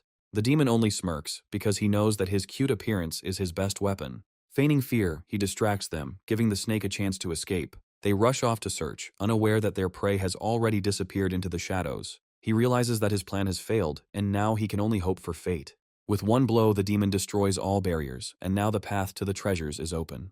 He understands that the cunning dog has fooled him, and now he will have to act quickly. The demon reveals to him the location of all the vaults, and now all they have to do is choose a target. He understands that the demon's true goal is not the pills, but the treasures of the mysterious pavilion. Their attention is drawn to cries for help, and they realize that something terrible is happening in one of the rooms. The demon only laughs, because other people's suffering is just a funny entertainment for him. He teaches his student a harsh lesson, reminding him that there is no happy ending for sycophants. But he only snaps back, because in his eyes the demon is not a mentor, but the same thief. Meanwhile, in one of the rooms, a scene full of passion and gratitude unfolds. But behind the gentle words lies a thirst for revenge, and now he is ready to tear his offenders to pieces. The familiar energy makes him wary, because it carries not only power, but also a mortal threat. The demon reveals to him the location of the room with the pills, but warns him of the danger that lurks inside. He develops a cunning plan, where each of them will play their part in this deadly game. The demon is ready to do anything to distract the guards, because not only the pills are at stake, but also their lives. Any noise could be their last, but for the sake of treasure, they are ready to risk everything. He enters the room and immediately feels a familiar energy that makes his blood run cold. Suddenly he realizes that his old enemy is not only alive, but is one step away from him. The thought of revenge clouds his eyes, and he decides to take advantage of the moment to end it once and for all. But the hard stone under his feet ruins all his plans, and now he will have to improvise. He decides to use his golden needles, because at such a distance, they are the most deadly weapon. He understands that he cannot kill 3 at once, and decides to act cunningly. The appearance of the servant with gifts gives him the perfect chance for a surprise attack. But in the room there is not only his target, but also someone who can ruin all his plans. The servant hides behind the name of the mentor, and now his lie becomes even more dangerous. Women laugh at his naivety, not knowing that before them is not a servant, but a messenger of death. They despise him for his kindness, because in their world, compassion is weakness. He realizes that the demon is useless, and now he will have to act alone. They mock him, not knowing that his kindness is just a mask hiding a deadly threat. He releases his golden spikes, and now their laughter will be replaced by screams of horror. A deadly energy pierces the silence, and now they will have to answer for their cruelty. A golden spike pierces his body, and a scream of agony shakes the walls of the room. The absorption technique drains his strength, and now he is a defenseless victim. An ice arrow pierces his back, and now his fate is sealed. The noise of battle attracts attention, and now their secret is revealed. He decides to run away, because if he is caught, the treasure will go to someone else. The sudden appearance of a servant ruins all his plans, and now he will have to improvise. He tries to justify himself, but his words are drowned out by the rage of his deceived friend. Shock and disbelief give way to rage, and now he is ready to tear the traitor to pieces. He rushes into the attack, and his fiery fist carries all the pain and disappointment. The explosion destroys the room, and now their secret becomes the property of the entire clan. The clan's founder emerges from the shadows, and her power makes even the serpent freeze in terror. He realizes that his mission is accomplished, and now all that remains is for him to do is watch the battle of the titans. Meanwhile, in the laboratory, the demon faces a new threat, and his patience is running out. The old woman guarding the pills turns out to be not so simple, and her strength inspires respect. The demon decides to take advantage of the moment while everyone is distracted and steal the precious pills. But the smell of burning gives him away, and now he will have to face the angry old woman. He understands that he was deceived, and now he will have to answer for his actions. The sudden attack takes him by surprise, and he realizes that he has underestimated his enemy. He decides to go all in and use his fire magic to distract the old woman. A fireball falls on the furnace, and now he has a chance to escape with the stolen treasure. The demon returns, and now they are ready to begin the most dangerous part of the plan. They rob the lab and now have everything they need to create an army of puppets. The old woman is furious because she was fooled, and now she wants only one thing: revenge. The demon only laughs because his student is his main weapon in this battle. The old woman's rage falls upon them, and now they will have to flee. They hide, but understand that the treasures of the clan's past are their only chance for survival. A sudden ringing of the bell gives them away, and now they will have to face the wrath of the entire clan. They realize that they have been discovered, and now all they can do is hope for a miracle. A bad feeling comes over him, and he realizes that it is time to run before it is too late. The demon activates the teleportation formation, and now they have a chance to escape unnoticed. The demon feels that something has changed, and now he is not ready to risk his life. He trusts his intuition and suggests that the demon leave before it is too late. But the demon only laughs because he believes not in intuition, but in cold calculation and brute force. He understands that the true path to cultivation is not to avoid risk, but to be willing to put everything on the line. Suddenly, the demon agrees, and now they are ready to use the puppets together to infiltrate the pavilion. The formation is activated, and now they can only hope that their plan will work. Teleportation takes them straight to the treasury, and they realize that their daring plan has succeeded. They see untold treasures, and now they will have to decide what to take and what to leave.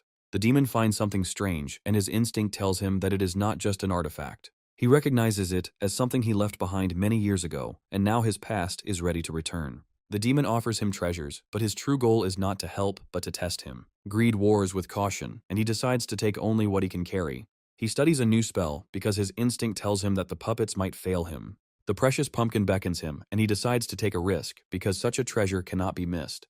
Trying to break through the defense turns into hellish pain, and he realizes that he underestimated the enemy. The formation was destroyed, and now they were left alone with the enraged guards. A sudden darkness envelops them, and they realize they are facing a force greater than their own. An elder emerges from the shadows, and her wrath promises them a quick and painful death. The demon tries to resist, but his strength is insignificant compared to the elder's power. She revels in their fear, because today, no one will leave this place alive. The order has been given, and now the entire clan is transformed into an impregnable fortress from which there is no escape. The demon realizes that their plan has failed, and now they will have to fight for their lives. He realizes that the elder only appears when the clan is in mortal danger. At the last moment, he manages to grab the most valuable thing, but this attracts unnecessary attention to him. The demon finds a way to break the formation, but it will take them a whole hour. He understands that brute force is useless here, and now they can only hope for a miracle. Fear paralyzes them, because the ocean of the elder's energy is capable of absorbing them completely. They realize that the elder is in ambush, and now they will have to play by her rules. A new plan is born, and now their task is to distract attention while they look for a way out. The entire clan rushes to search, and now they will have to fight not just one, but an entire army. The order has been given, and now even the clan leader joins the hunt, for their honor is at stake. Talismans sensitive to life energy become their main weapons in their searches. The huge reward makes them forget about fear, and now everyone is ready to risk their lives. They disperse across the territory, not knowing that what awaits them is not glory, but certain death. An ambitious student decides to act alone, because victory promises her an unprecedented reward. Her talent and diligence are admirable, but in the eyes of her mentor, she is just a pawn. She is ready to do anything to achieve her goal, because the reward is her only chance for freedom. The thirst for fame pushes her to recklessness, and she throws herself into the thick of things. Her ancestral sense leads her straight to her goal, and she realizes that her enemy is hiding underground. Meanwhile, he comes to his senses, and now he will have to face a new, even more terrible threat. Mutual accusations destroy their alliance, because the real threat lies in the shadows, not in the face of a comrade. Left for dead, he clings to life, for it is his duty to warn the clan of impending disaster. He understands that his death will be a victory for the enemy, and this thought gives him strength for the final push. Under cover of night, they search for their prey, unaware that they themselves have long since become prey. The found talisman becomes the key to solving the mystery, and now all they can do is call for help. But instead of salvation, they find only a fiery hell, and now they will have to fight for their lives. The ancestor's wrath falls upon them, because he sees them not as victims, but as the culprits of the tragedy. The cunning dog is using puppets again, and now the hunters are just pawns in his deadly game. He revels in his power, because for him this is not a battle, but just entertainment before the real feast. They understand that the puppets are just bait, and the real enemy is hiding somewhere nearby. He decides to act with caution, because recklessness is the path to certain death. She approaches, and he realizes that he is trapped with no way out. The bad feeling comes true, and now he is immobilized, awaiting his fate. The thought of the reward makes her forget her fear, and she is ready to risk everything for the sake of glory. But calmness and humility prove to be her main weapons in this deadly game. The appearance of the elder interrupts her search, and now she will have to answer for her failure. He realizes that his plan has failed, and now he will have to improvise. She lies to save her life, not knowing that her deception has already been exposed. Thanks to her caution, they stay alive, but now they will have to find a new way. He understands that she is not just a student, but the owner of a rare spiritual root. They prepare to escape, but they realize that it won't be that easy to get out of this trap.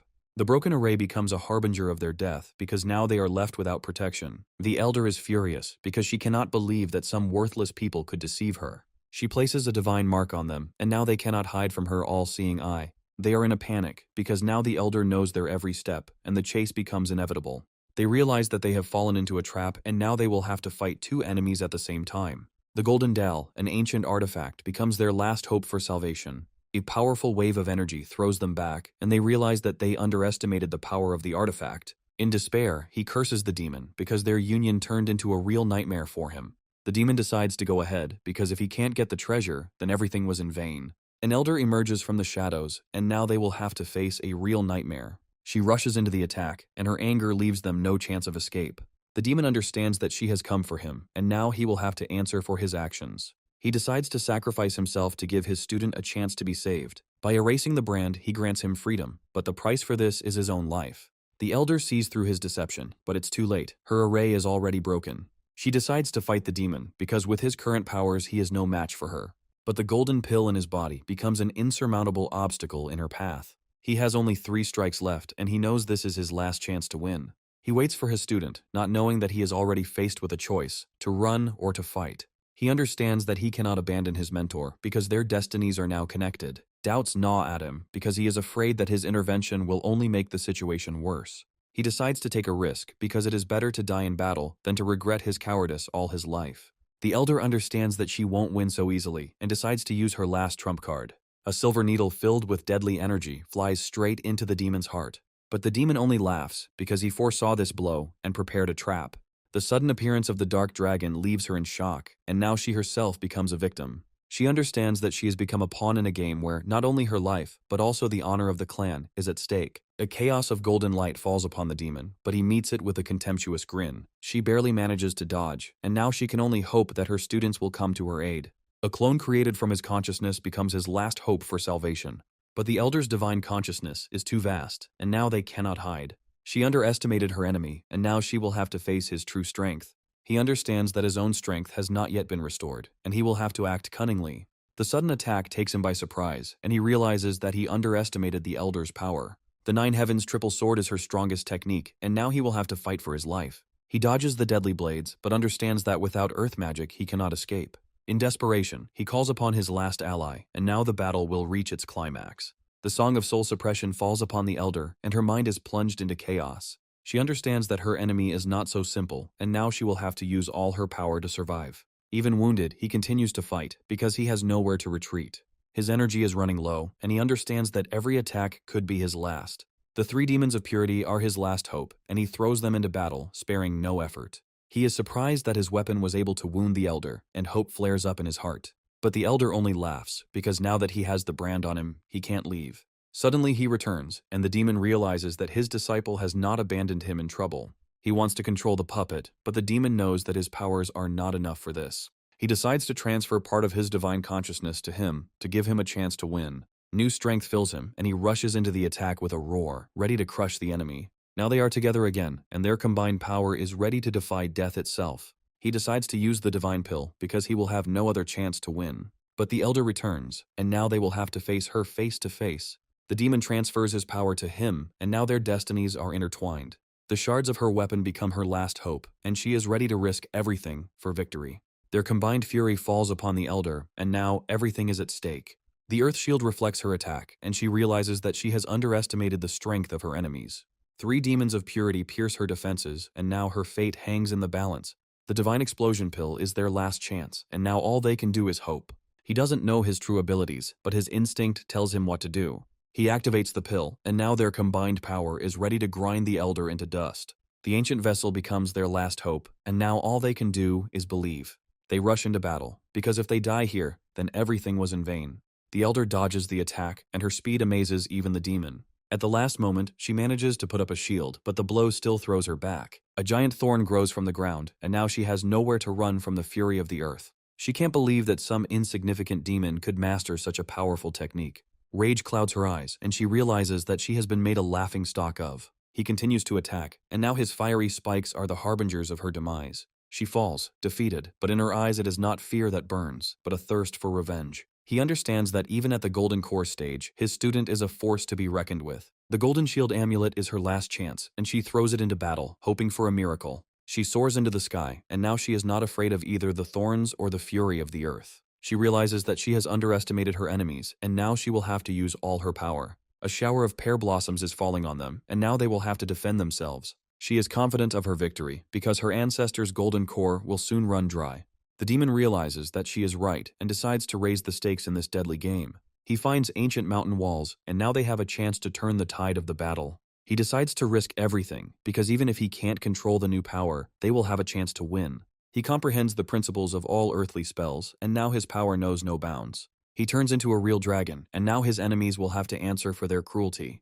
They rush into the attack, and their combined might is ready to crush even the strongest enemy. A scream of agony shakes the earth, and he realizes that he has encountered a force capable of altering reality.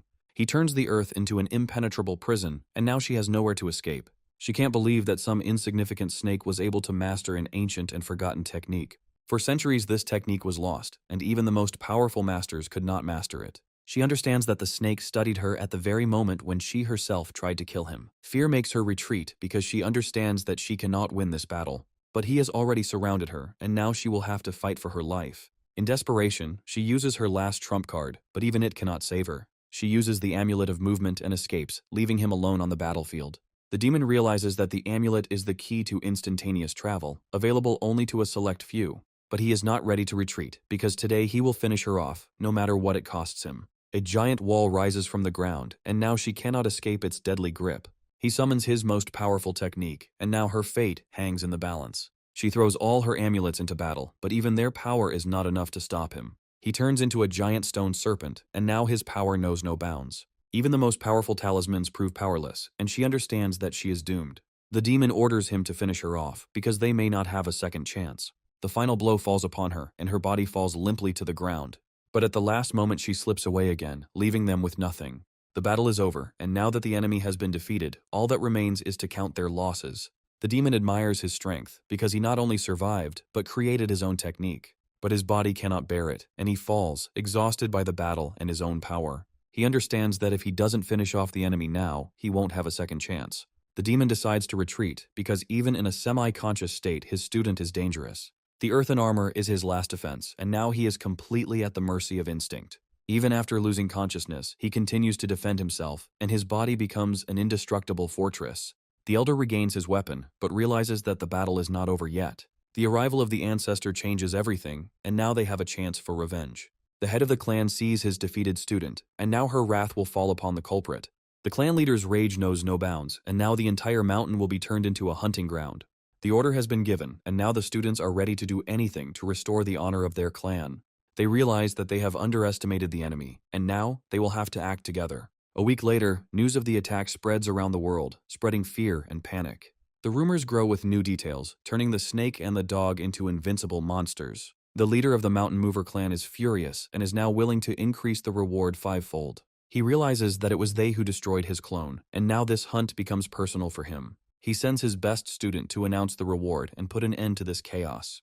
The generous reward attracts hunters from all over the world, and now luck is on the side of the brave. Meanwhile, the demon prepares his army because the stolen ancestor is the key to his future power. The head of the clan sees in him not just a thief, but a genius worthy of becoming his student. Meanwhile, the enemies are building a new pavilion, preparing for a full-scale war. The order has been given, and now they have only 6 months to prepare for the decisive battle. The huge reward makes him forget about fear, and now he is ready to do anything for the sake of victory. The thunderstorm becomes a harbinger of the coming storm, and he understands that there is little time left. A week passes, and his faithful servant is still unconscious, immersed in the nightmares of the past. Memories of past battles torment him, reminding him of the cruel price paid for survival. A mysterious voice from the depths of his consciousness awakens him, asking a question to which he has no answer. He sees his true artifact, a demonic vessel that contains the power of an ancient dragon. The dragon spirit opens the way to true power for him, but warns him of the difficulties that lie ahead. He understands that the technique of hiding the heart is the key to his true strength, but he must comprehend it himself. The earth splits, and he realizes that there is no more time to think. The dragon spirit passes on its power to him, and now he is the heir to the ancient clan. He comes to, not understanding what happened, and his faithful servant tries to calm him down. The headache is just a side effect of the pill, but now he is ready for new achievements. He asks about his friends, and the wolf tells him that each of them went their own way. Breaking through to the 8th rank grants him not only strength, but also new, deadly thorns. He decides to find his mentor to help him get rid of the flaws in his technique. The treasures he reaped in battle would be his payment for training and the key to laying the foundations. He understands that all this was not in vain, because now he has everything to become invincible. He understands that without the demon, a short and inglorious life would await him. Thoughts about the past are interrupted by her gentle voice, and he realizes that he has slept for an eternity. She takes him to a new cave, and now they have the perfect place to train. He finds out that he has slept for half a month and realizes how far he has fallen behind his friends. As a token of gratitude, she gives him a bag of herbs, and now he is forever in her debt. She offers him her new pills, but he remembers the previous experiment with horror. She tries to prove that her pills have become stronger, but he is not ready to risk his life. She decides to conduct an experiment on pigs to prove her genius to him. But instead of pigs, they find only a clawed paw, and horror grips their hearts. A giant rat emerges from the shadows, and now they must fight a new, even more terrible nightmare. The giant rat turns out to be not alone, and now they will have to face a whole pack. A white snake finds a small rat and decides to use it in his experiments. She realizes that size is the key to victory, and decides to create her own army of monsters. The pill turns the little rat into a giant monster, and now they have their own weapon. The demon is furious, because now he has a worthy rival threatening his power. She invites him to try her pills, but he remembers his previous experiment with horror. As a sign of reconciliation, she gives him a whole bag of her creations, and now he is in her power. A special mark on the bag indicates that he is now her property, and he has nowhere to run. She leaves, leaving him alone with his thoughts and fears, because now he is completely in her power. He decides to focus on poison techniques, as this is his only chance of salvation. He understands that her health pills bring death, and the deadly ones bring a real apocalypse. Fear of her creations forces him to look for other ways to become stronger, because his life is at stake. He decides to create his own army, because in the last battle, he lost all his puppets. Stone becomes his new material, and he is ready to create an army capable of crushing mountains.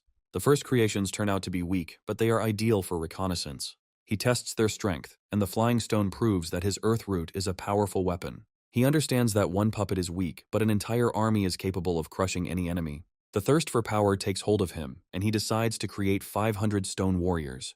The bag is filled to capacity, but the storage stone solves this problem by giving it endless space. Suddenly, he feels that the signal from the talisman has disappeared and realizes that his friends are in trouble. A secret expedition begins with a hidden fear of being discovered. The sudden discovery of a wounded stranger ruins all plans. The helpless victim turns out to be a long-time and hated enemy. A creature blinded by hatred prepares to commit cruel revenge. Suddenly the thought comes to use the enemy for your own dark purposes. The experiment begins under the guise of false sympathy. Cynical rescue is carried out for dubious gain. The unexpected power of the drug awakens a terrifying force. The resurrected enemy turns into an uncontrollable monster. A rash act leads to absolute and frightening chaos. He sends the puppets forward, as careless use of force could give him away. By the river, he finds a wounded man, and his clothes indicate that he belongs to the Mountain Movers clan. He recognizes him as the very dog from the Purple Mist clan and is ready for a bloody feast. Suddenly, a cunning plan is born in his head, and he decides to use the wounded man in his experiments. He gives him a pill, considering it the first good deed in his new life. The pill works too quickly, and he realizes that his creation is deadly. The effect proves too strong, and the wounded man dies in agony, unable to stop the bleeding. He decides to search the corpse to find out what treasures he so desperately protected. But instead of riches, he finds only a diary full of pain, love, and self-sacrifice. He reads about his tragic fate and understands that he killed not an enemy, but an unhappy lover. He understands that all his troubles are from women, but his body still hasn't recovered. He creates an awakening pill to clear his mind and bring him back to life. The ghost of the wounded man thanks him, but asks him not to spit, because this is their only chance. He tries to feed him a pill in disgust, but he spits it out along with his saliva. The wounded man's saliva dissolves the pill, and now its power becomes uncontrollable. A foul smell fills the air, and he realizes that he has created not a cure, but a poison. The wounded man begins to vomit, and he realizes with horror that he is about to be drowned in someone else's vomit. He comes to, but now his body is just a vessel for indomitable energy. He summons the Ring of Taming, and now he is ready to subjugate any beast. He prays for a quick death, but the snake only grins, because his torment has only just begun. The talismans react to the approach of people, and now he will have to save not only himself, but also his friends. A group of hunters sets out to search, and now the entire valley of snakes turns into a death trap. They carefully check every corner, not knowing that what awaits them is not easy prey, but certain death. The sudden smell of vomit takes them by surprise, and they realize they are trapped. They run without looking back, but the disgusting smell pursues them, depriving them of the strength and will to resist. A sudden attack from underground immobilizes one of them, and now he is a defenseless victim. He is on the verge of death, and his cry for help becomes a signal to his friends. They join forces, and their combined attack gives them a chance of salvation. The white snake reaches a new level of strength and is now ready for new battles. He comes to and realizes that while he was unconscious, his friends became much stronger. He comes to, not understanding how he survived, and sees two powerful beasts in front of him. Now he is their pet, and his life is no longer his own. She gives him a pill to make him sleep, and now they can calmly discuss their plans. He falls asleep, and now they can set out on their journey without fear that he will give them away. They head to the mountain on the border of the lands, because a new, even more difficult battle awaits them there. She remembers the demon's words and realizes that he left them a clue on how to cover their tracks. They realize that the demon sacrificed himself to give them a chance at salvation. He decides to lead his enemies into a magical forest where every trail leads nowhere. The hunters arrive at the scene, but cannot find the entrance and realize they are trapped. The illusion blade technique destroys the barrier, and now they will have to face a real nightmare.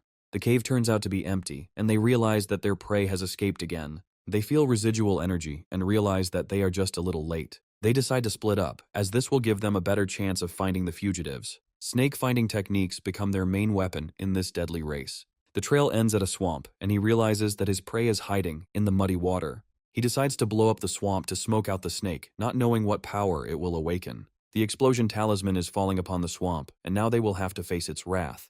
A giant crocodile rises from the depths, and now they are just defenseless victims. The king crocodiles unleash their fury on them, and they realize they have been deceived.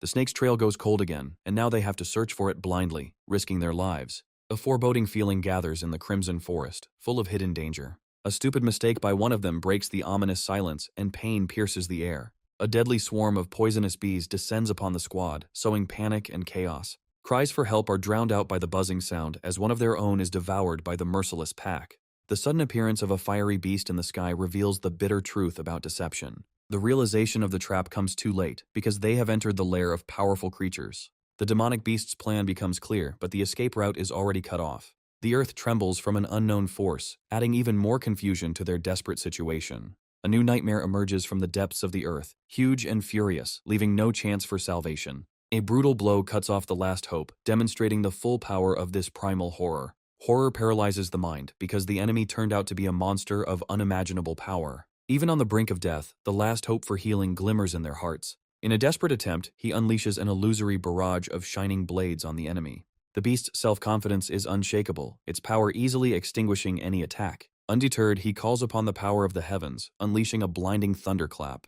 The monster's agility is astonishing as he gracefully dodges the deadly lightning. From the depths of imagination, a water dragon is born, ready to absorb the fiery fury.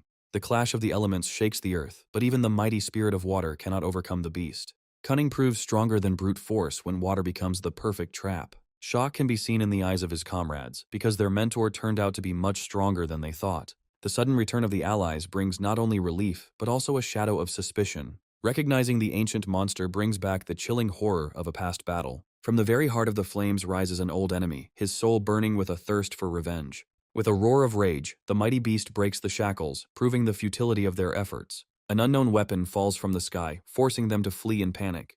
The monster's unstoppable power shakes the earth, leaving no stone unturned. At the end of their strength, they miraculously dodge a deadly attack, realizing their weakness. When hope is almost gone, he uses his last chance to call for reinforcements. The enemy rushes forward, trying to sever the last thread connecting them to salvation. A desperate tactical move gives them precious moments to retreat. The earth-shaking echoes of the battle give them a fragile hope of salvation. In this chaos, new players emerge whose innocent appearance is deceptive. The heavy burden slows their flight, testing their loyalty and endurance. The tension is mounting, as every moment of delay could be fatal for them. The surviving pursuers lick their wounds, their souls filled with the bitterness of defeat and a thirst for revenge. Fear of the mighty beast sowed the seeds of doubt and indecision in their ranks. The leader decides to retreat, but his words already contain a promise of brutal revenge. The victory turns out to be bitter, because now his clan will have to look for a new refuge. Ahead of them lies a new, even more ancient danger, hidden in the shadow of a mysterious mountain. They find shelter, but their instincts tell them they are far from alone.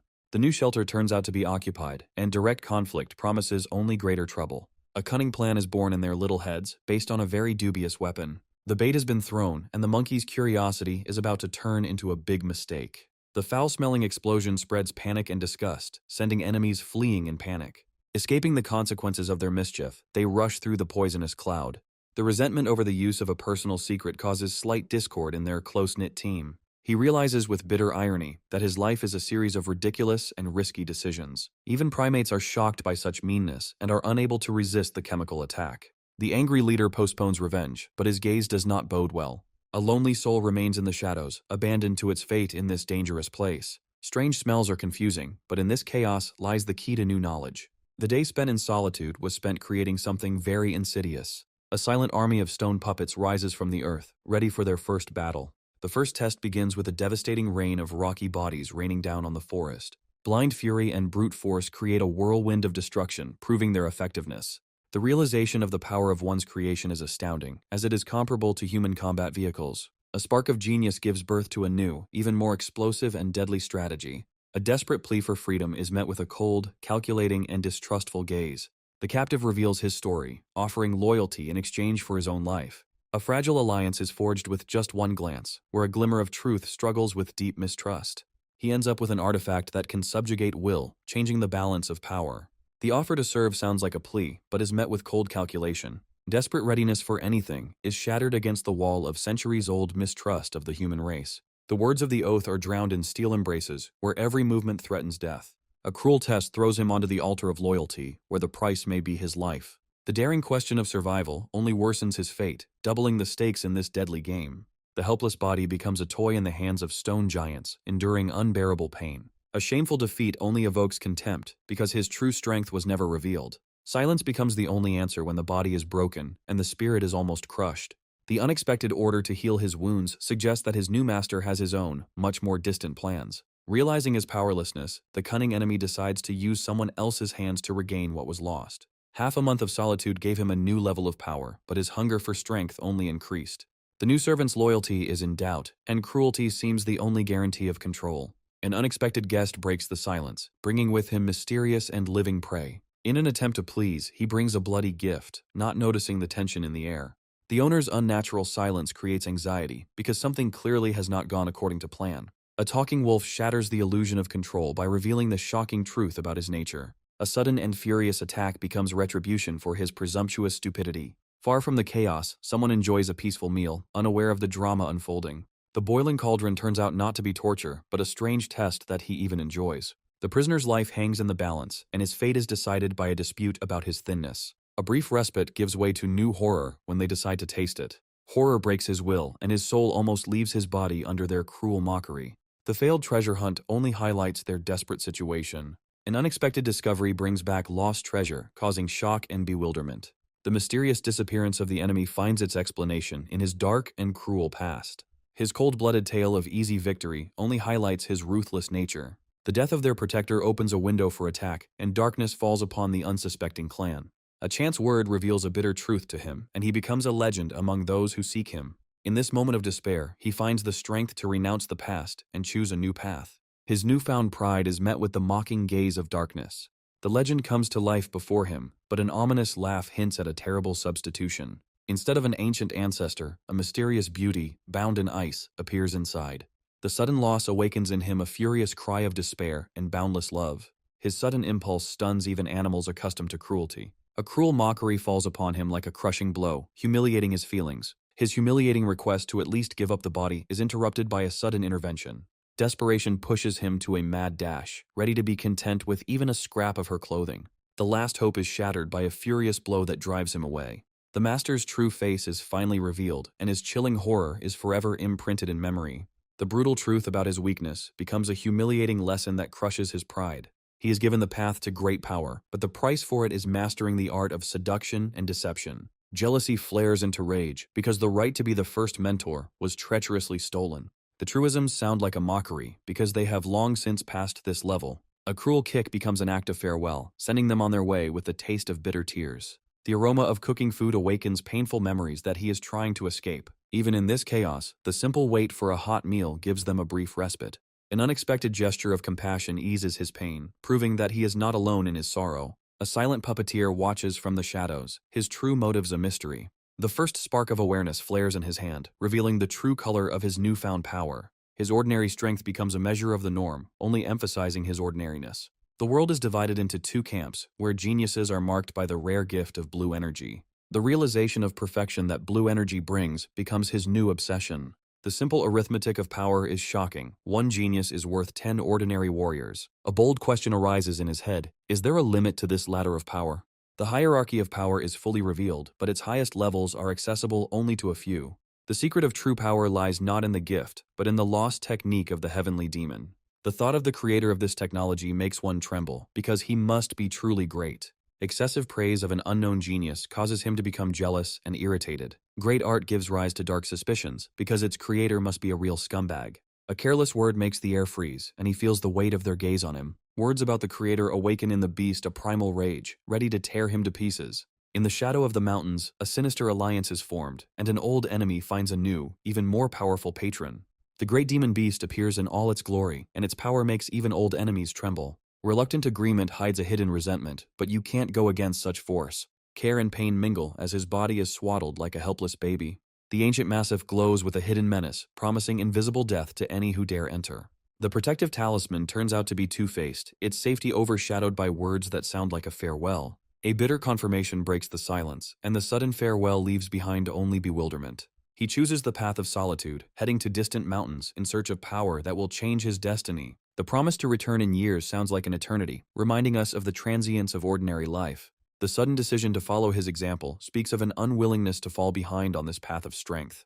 The parting gift becomes the last chance for survival, sealed with a strict order. The power hidden in the gift is enormous, but its one-time nature gives it special value. Words of hope for a future meeting sound like a challenge to fate, receding into the distance in the rays of the sunset. A desperate call stops him at the last moment, as if there is still something unsaid. In response, he receives a gift that shines with unprecedented purity and energy hidden within it. The generosity of this gift is staggering, for it has the potential to change the course of his solitude. Boundless trust and self-sacrifice resonate in the simple offer to take everything. This gesture melts his heart, making him see his comrade as a true friend. The farewell at sunset is filled with gratitude and quiet hope for a new meeting. A belated return brings only the bitter news that he has missed his friend. The farewell message becomes a challenge, promising a future battle shoulder to shoulder. The news that she has gone alone raises concerns about her fate in this dangerous world. A sudden threat from the heavens falls upon them, testing the strength of their fragile alliance. The deadly attack forces them to act on the edge of their instincts to escape the fury of the heavens. Deceived in his expectations, the mighty enemy finds consolation in the form of easy prey. At the last moment, the ancient talismans flare up, creating a shield against imminent death. An unknown magic confuses the predator, causing him to doubt his own strength. Deep within his being, an ancient power awakens, emanating from his very bones. Realizing the futility of the attack, the nocturnal predator retreats into the shadow of the moonlight, leaving them alive. On the brink of death, he realizes the full power of the enemy, barely escaping thanks to ancient protection. Before they can catch their breath, they are faced with a new, even more terrifying and unlucky enemy. Memories of the past battle torment his soul, because the victory was only an illusion, and he was a weakling. A look of determination unites them, giving birth to a fragile hope of victory in this unequal battle. A desperate plan requires a sacrifice, and the role of bait falls to the weakest link in their alliance. In the night sky, the enemy reflects on his defeat, unable to believe in the new strength of his victim. Patience becomes his main weapon, because he is ready to wait as long as it takes to get the desired reward. The threat has temporarily passed, but the shadow of fear forces them to lie low, awaiting the next blow. The cunning trap is ready, and now all they have to do is wait for hunger to drive the enemy right into their clutches. Confident in his own endurance, he goes deep into the earth, preparing for a long siege. In the silence of the cave, he withdraws into himself, absorbing strength for the trials to come. A clumsy attempt at imitation is interrupted by an icy threat that reminds him of his insignificance. Time stands still and the skies open in anger, foreshadowing the coming of something terrible. Ominous clouds gather above them, and instinct tells them that this is no ordinary storm. From the heart of the storm emerges an ancient horror, woven from lightning and primal rage. Running away seems pointless when the ground is slipping away from under your feet and the air smells of a trap. Heavenly wrath follows them closely, turning the entire world into one giant trap. The knowledge that the enemy is preparing a crushing blow leaves them no choice but to fight. They unite their wills, calling upon the power of the earth as the last bulwark against heavenly punishment. In a desperate attempt to survive, they combine all their powers into one indestructible shield. A cry of victory rings out across the battlefield as the attack finally falters. Rage turns to triumph as he turns on his cowardly allies. From the very depths of the earth, wounded but not broken, he prepares to strike back. A sudden thorn rising from underfoot sows panic and confusion in the enemy ranks. The subordinate's stupid question only emphasizes that they haven't even realized who their real enemy is. Burning with righteous anger, he emerges from the shadows to personally punish his offenders. The minion's desperate attack is thwarted by a new, unexpected threat. A stone guard appears out of nowhere, throwing their failed plan into further disarray. The true plot is finally revealed, and the foolish bird falls into a trap set by the cunning serpent. Only a miracle saves him from the incinerating attack, reminding him of the mortal danger. The appearance of new enemies reveals a cunning plan, because behind them stands an invisible puppeteer. In the heat of battle, he decides to split up, trusting his ally to create a diversion. The stone warriors prove too weak to contain the fury of the heavenly predator alone. A new wave of attack takes the enemy by surprise, and his bewilderment is replaced by righteous anger. An endless army of puppets rises from the ground, turning the battle into a humiliating massacre. Cornered, he vows to tear his enemies to shreds, even if it costs him everything. Blinded by rage, he rushes into the very depths of the trap, looking for his true adversary. Descending into the serpent's lair, he finds himself on its territory, where the earth thirsts for his blood. Deadly spikes sprout from all sides, and the trap snaps shut, leaving no escape route. Trapped with no way out, he relies on his last defense, facing the steel rain head-on. An unexpected blow to a vulnerable spot sows in his soul the first seed of doubt about his invulnerability. A moment of weakness becomes an opportunity for the enemy, and he rushes forward to deliver the decisive blow. The merciless throw of the snake was supposed to be the final chord, cutting short the life of the heavenly king. The enemy's cunning exceeds all expectations, forcing him to admit that demons are much worse than people. Realizing the futility of the struggle, he chooses a shameful flight, because life is more valuable than pride. Hope for salvation is dashed when the heavens unleash a new, endless army upon him. The endless swarm of stone bodies drives him mad, turning the sky into his personal hell. Cornered, he challenges his tormentor, for even in death there is room for disobedience. When strength is useless, all that remains is numbers, and he has no choice but to take the onslaught. The last trump card is thrown, and its feathers become a storm of shining blades. The pain sobers him up, and he understands that this snake is a far more terrible opponent than any man. An attempt to escape is shattered by the cold confidence of the enemy, who knows that after such an attack, wings will not save him. A treacherous blow from underground deprives him of his last support and hope of salvation. The flame takes the form of a snake, and the retreating enemy sees himself pursued by death itself. In this deadly chase, there is no room for pride, only a desperate desire to survive. The earth itself rises up against him, piercing his body with a merciless thorn. Pinned to the ground, he cannot believe that magic and talismans could not break the will of this monster. In his treachery, he sees the worst traits of people, and promises that the traitor will not see an easy death. The cold sentence has been passed. There is no place for people like him in this world, neither among people nor among demons. He rejects other worlds, because his only support is his family, and no one has the right to teach him death. A cold sentence falls from his lips, and darkness pierces the enemy against the silent moon. Relief gives way to concern for the missing ally, but a new threat is already looming from the shadows. A sudden blow shakes the ground, and pain shoots through his body, catching him off guard. A new enemy emerges from the shadows, its divine aura speaking of a power beyond anything seen before. The familiar appearance of the enemy awakens in the memory the bitterness of past defeat and the thirst for revenge. The death he narrowly escaped returns with renewed vigor, driven by unknown magic. In a desperate attempt, he summons his last defense, meeting the magic arrow with a wall of golden thorns. The collision of two powerful forces creates a blinding explosion that shakes the very foundations of the universe. The incredible power of the enemy's weapon pierces his best defense, leaving a deep wound on his body and pride. The bitterness of betrayal burns him from within, because the enemy stabbed him in the back in the midst of another battle. Even a defeated enemy must not be left to anyone, and he mercilessly destroys the remains of his victim. Licking his wounds, he realizes with annoyance how easily his enemy fell into the trap of this cruel world. Impotent rage boils in his veins, sealing his vow of cruel revenge on his offender. Unable to overcome the snake, he switches his anger to a weaker and more accessible target. Help turns into a nightmare when he becomes a living target for the entire horde to train.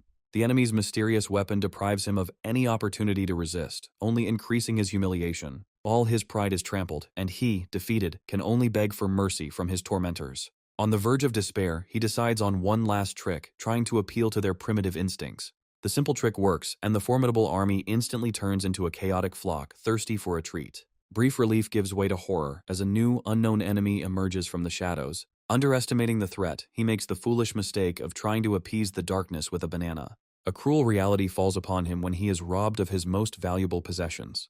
The lost bag turns out to be not just an object, but the last link to his past. His despair becomes just a funny game for them, aggravating his humiliation.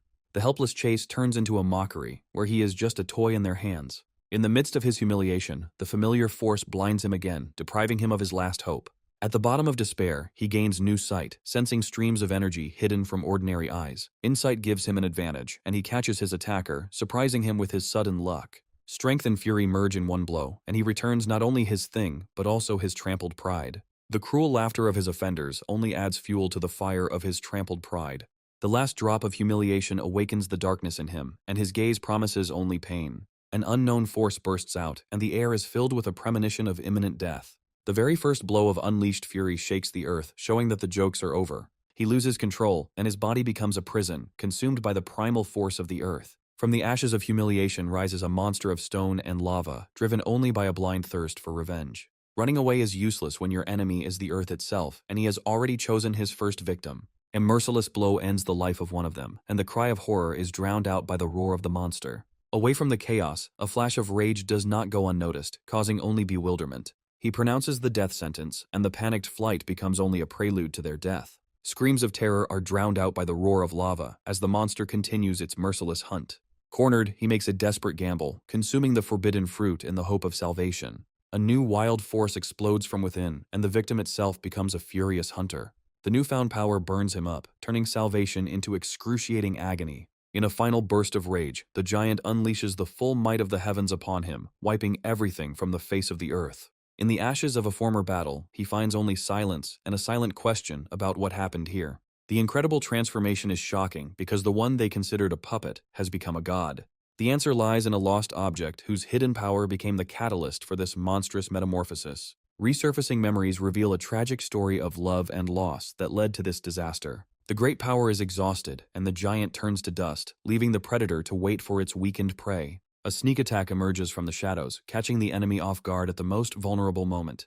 A fatal mistake in the heat of battle when he tries to stop what cannot be stopped. A crushing blow shatters his stone flesh, proving the futility of resistance. The terrible weapon does not simply wound, it sucks out life itself, leaving behind only withered flesh. In a last desperate act, he throws the fiery blade, hoping to take the enemy with him. The enemy's silent resilience is astonishing, for even a mortal wound did not elicit even a groan from him. Suspicion forces him to act cautiously, sending his stone puppets on reconnaissance missions. In the ashes he finds only the withered body of his faithful dog, who fell in this brutal battle. The mystery of the deadly arrows remains unsolved, instilling horror with their ability to destroy energy itself. He realizes that he was on the brink of death, and only a lucky chance saved him from a disastrous fate.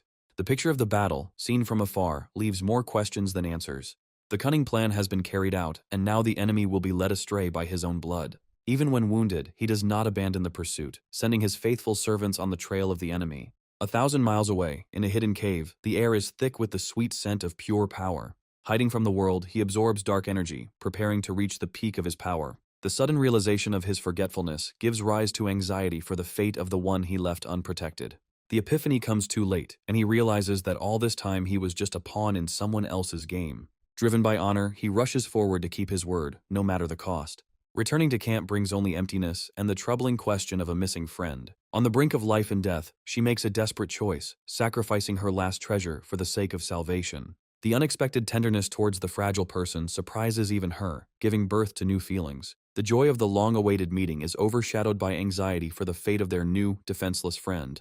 The bitterness of separation brings tears, but in the arms of a friend, there is always comfort. But the true reason for the tears lies not in separation, but in a terrible misfortune that she is afraid to talk about. A relentless pursuit begins, driven by the ominous promise of trying out a new, unknown weapon. In a panicked flight, he rejects all pleas because his own life is more valuable than other people's promises. Desperate vows of safety ring out as lies in an attempt to stop his escape. A blinding flash of heavenly wrath proves that no promises can guarantee safety. The final ultimatum has been thrown, and the divine awakening pill becomes a weapon, not a gift. Just one glance at this concentrated power throws him to the ground, deprived of strength and will. In a desperate attempt to protect her own, she rushes forward despite pleas and fear. Even in the jaws of the enemy, her last thought becomes a gift given with hope for the future. Left alone, he vows revenge, not realizing the true cost of his escape. A bitter realization comes with tears when he realizes that kindness was mistaken for poison. The loss of one test subject only opens the way for a new one, and there is no room for grief in their eyes. Their attention shifts to a new victim, whose wounds promise new, cruel experiments. With childish confidence, she takes on the task, because for a true specialist, there are no hopeless cases. Under a silent sky, she makes a promise of healing, leaving his fate in her small paws. In the silence of the night, a dark ritual begins, where souls become just pieces in a great game. Absorbing someone else's power, he feels his body become stronger and his heart beat in anticipation of new power. A blinding flash marks a breakthrough to a new level, granting him power never before seen. The newfound power heightens his senses, and the world around him appears in a completely different light. Even in death, the enemy continues to serve him, becoming material for the creation of even more powerful puppets. A sudden sound breaks the silence, and paranoia reminds him again that he could still become prey. Under the full moon, a new hunter appears, drawn by the scent of battle and the promise of easy money. Deception breeds rage in him, because instead of the promised prey, he finds only stench and emptiness. The suspicion of betrayal forces him to move on, but now he has become much more cautious. He understands that the old enemy did not give up so easily, and now he will have to deal with this new threat himself. Far from this chaos, a miracle begins, and the torn flesh begins to slowly regenerate. The speed of healing amazes them, but they realize that it will take more than that to fully recover. Even in unconsciousness, he is tormented by memories of the cruelty he himself once displayed. The sudden return of a friend breaks the silence, bringing with it not only joy but also shock. Faithfulness to one's word proves stronger than insults, and he brings the promised gift, surprising with his honesty. The farewell is interrupted by a desperate plea for help because they cannot do without his talent. Traces of a past battle become the key to the solution, and he takes up the trail of his old enemies. A heightened sense of smell detects a new, even more powerful threat lurking nearby. It becomes clear that their enemies are not just cunning, they have wandered into the territory of deadly predators. The enemy's weakness is explained by a recent wound, which gives them a ghost of a chance of victory. The mysterious disappearance of the enemy only fuels their passion for the chase, as it is now a matter of honor. The slight mockery of mistrust only underlines how much their relationship has changed. In the shadow of the forest thicket, an old acquaintance comes onto the stage, and his appearance does not bode well. Under the moonlight, he witnesses the return of an ancient clan, fleeing their power. The memory of his past feat is still alive, because he once saved their cub at the cost of great risk. Calling on an old debt, he asks for help because his own clan was mercilessly destroyed. Despite his dislike of other people's discord, an ancient code of honor compels him to answer the call. Reluctantly, but obeying the order, one of them sets off on his journey, not understanding the reason for this sudden haste. The realization that their enemy has human technology forces them to reconsider their plans. The offer to send reinforcements is met with offended pride, because he does not consider himself a weakling. At this time, far away from them, a brilliant and insidious plan is born in the head of another. A mysterious bone becomes the key to solving the mystery, but its origin remains shrouded in mystery. Insight comes suddenly, and the familiar smell takes on meaning, revealing the secret of the bone's origin. Ancient legends come to life, recalling the power of tusks capable of destroying magic itself. The realization of the value of the find gives rise to fear, because now a real hunt for this treasure will begin. In his hands is not just a bone, but the key to creating an artifact of unprecedented power. The farewell is filled with sadness and anticipation of a new meeting, which may take place many years later. An unexpected stop gives rise to hope that the bonds of friendship will prove stronger than duty. A sudden accusation of theft breaks the touching moment, turning friends into enemies. Gratitude turns out to be just a cover for a cunning plan, where friendship is a bargaining chip. A cruel joke awakens the darkest memories in him, returning him to his cruel past. A primal horror grips him when he realizes that he has become the victim of the very dog he once boiled in soup. Waking up brings only a fog in the head and a strange sensation in the hand, but the pain is gone. Vague memories of pain and the bite return, but no one cares about his suffering.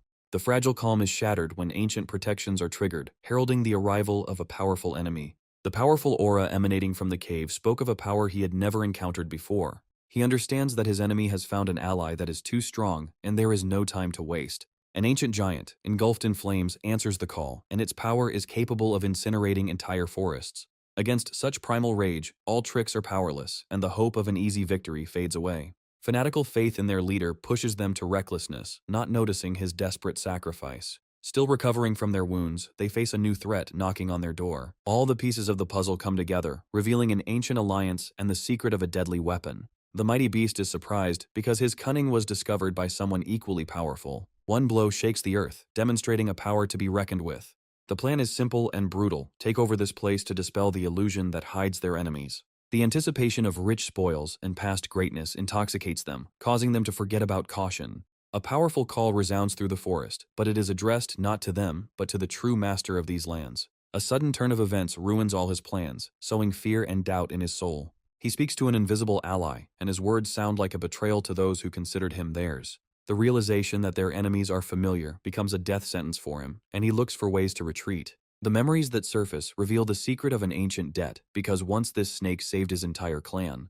An incredible gesture of respect for their leader turns everything on its head, because he is their true benefactor. A desperate plea for mercy for a new home is met with the fiery fury of an ancient benefactor. There is a cold calculation in his words, because the help was only an accident, and they have common enemies. Primal terror contorts his features, and a panicked cry becomes the only salvation for his clan. An ancient debt demands payment, and he proposes an alliance to settle old scores with a common enemy. A sudden blow becomes the answer, because in this battle he will not tolerate outside interference. False alarm gives way to suspicion, because behind the mask of weakness there was hidden a story unknown to him. Looking at the mountain of corpses, he realizes that his friend has changed, and it is time to let go of old worries.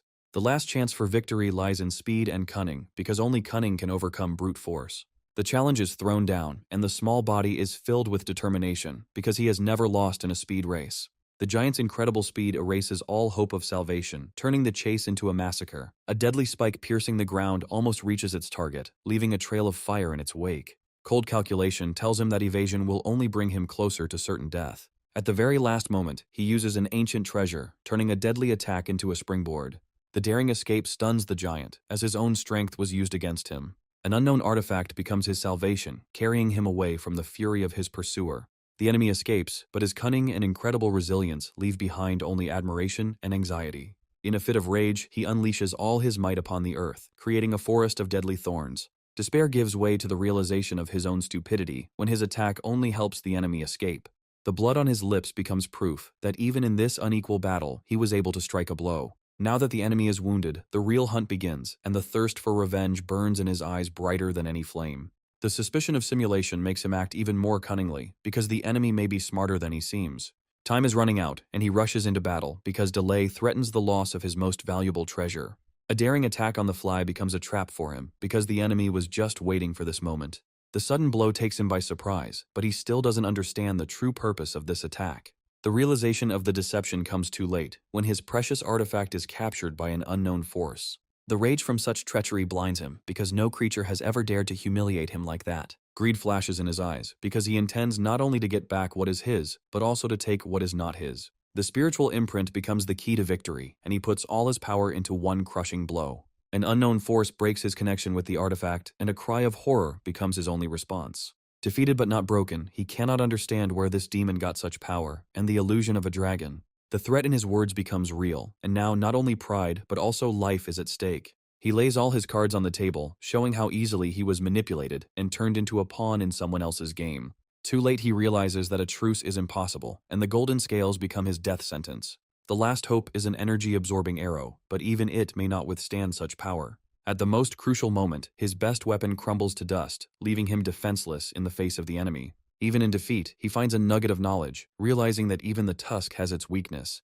The endless rain of golden scales drives him mad, turning the battle into torture. Realizing that the only way to win is to kill the leader, he launches his last, desperate attack. The sudden intervention of the stone golems comes as a complete surprise to him, ruining all his plans. Even surrounded by enemies, he does not give up, tearing them to shreds in a fit of blind rage.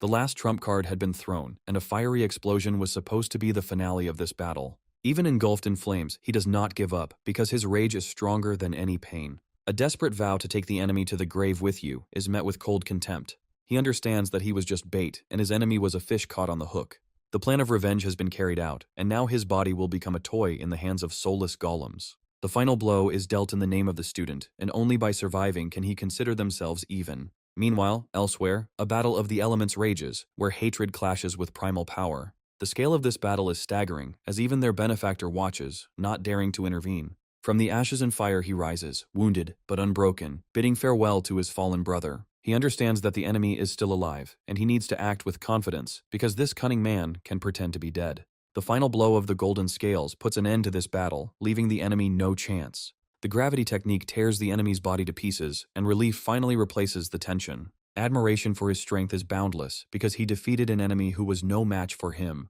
As a token of gratitude, he is offered a gift that burns even his own flame. The tusks of the fire ice elephant are not just a weapon, but a symbol of the gratitude of an entire people. Legends come to life, telling stories of great creatures born in the eternal struggle between fire and ice. An irresistible desire to possess this power awakens in his soul, because he has already heard about it before. Modesty makes him refuse such a generous gift, but ancient traditions are inviolable. He learns the bitter truth about why his people were on the brink of extinction, and how they managed to survive. This gift is not just a treasure, but a legacy that he must accept in order to preserve the memory of ancient alliances. His sense of justice does not allow him to accept such a generous gift as fleeting help.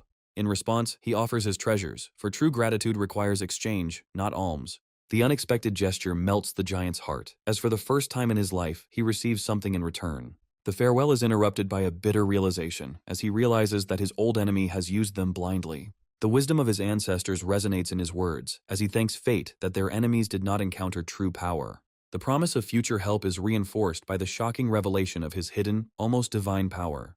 Disbelief in his words makes one doubt reality, because such power seemed impossible. Behind great power lies great responsibility, for the price of a breakthrough is the defenselessness of his clan. The eternal flame on his mane turns out to be not a gift, but a heavenly curse for the interrupted ritual. A new risky plan is born in his head, because the enemy's strength may become the key to his healing. A generous gift becomes a symbol of a new union, sealed not by words, but by deeds. The decision to become a friend rather than a benefactor changes everything, and he leaves, leaving behind only a promise. The farewell is filled with hope for a future meeting, when they will be able to see each other as equals. A dark feast begins in the ashes of battle, for even in death an enemy can serve. Among the trophies, a real treasure is discovered, capable of healing even the most terrible wounds. Unexpected discoveries continue to pour in, and even heavenly weapons find a new owner. Having received a real gift for the first time in his life, he cannot hold back the tears that melt the ice in his soul. An ancient artifact takes on a new purpose, promising to transform ordinary food into food for the gods. Among the junk, they discover a map that opens the way to new, unknown lands. Ancient drawings tell of powerful clans and monsters that rule these lands. The map reveals its darkest secrets, warning of mutated monsters thirsting for fresh blood. A mysterious cross on the map promises imminent death, but a key found nearby promises a great reward. Even its golden scales cannot scratch the mysterious key, proving its unearthly origin.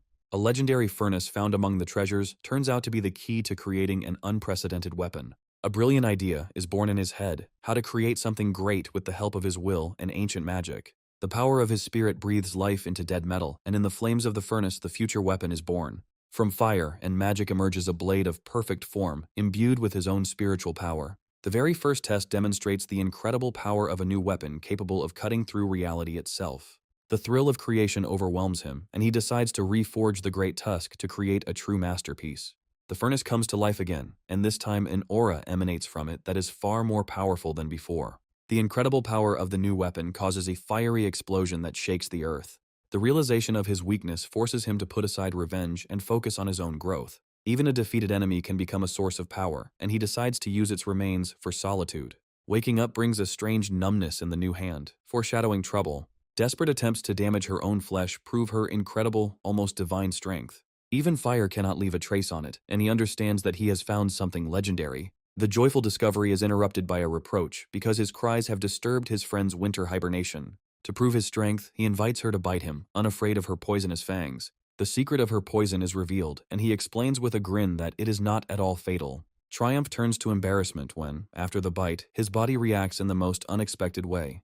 The awkward situation forces her to take on the role of healer, as she is now responsible for his condition. Strange treatment methods make her blush, because she herself is not averse to trying something new. The horrific sight on his hand turns out not to be a curse, but a way to expel one poison with another. Desperation pushes him to take a crazy step, because he is ready to lose his hand rather than become a demon. The offer to test his new power becomes a temptation he cannot refuse. The very first blow unleashes incredible power, shaking the earth and his own sense of strength. He understands that he has acquired not just a hand, but a divine weapon, and he will never part with it. Fear of transformation is replaced by self-admiration, because now his appearance does not matter. Meanwhile, far away from them, another hero faces an insurmountable obstacle on the way to his goal. The great path to enlightenment turns out to be a ladder, and he was only able to build one step of it. Memories of the former glory of cultivation only highlight how far this world has fallen.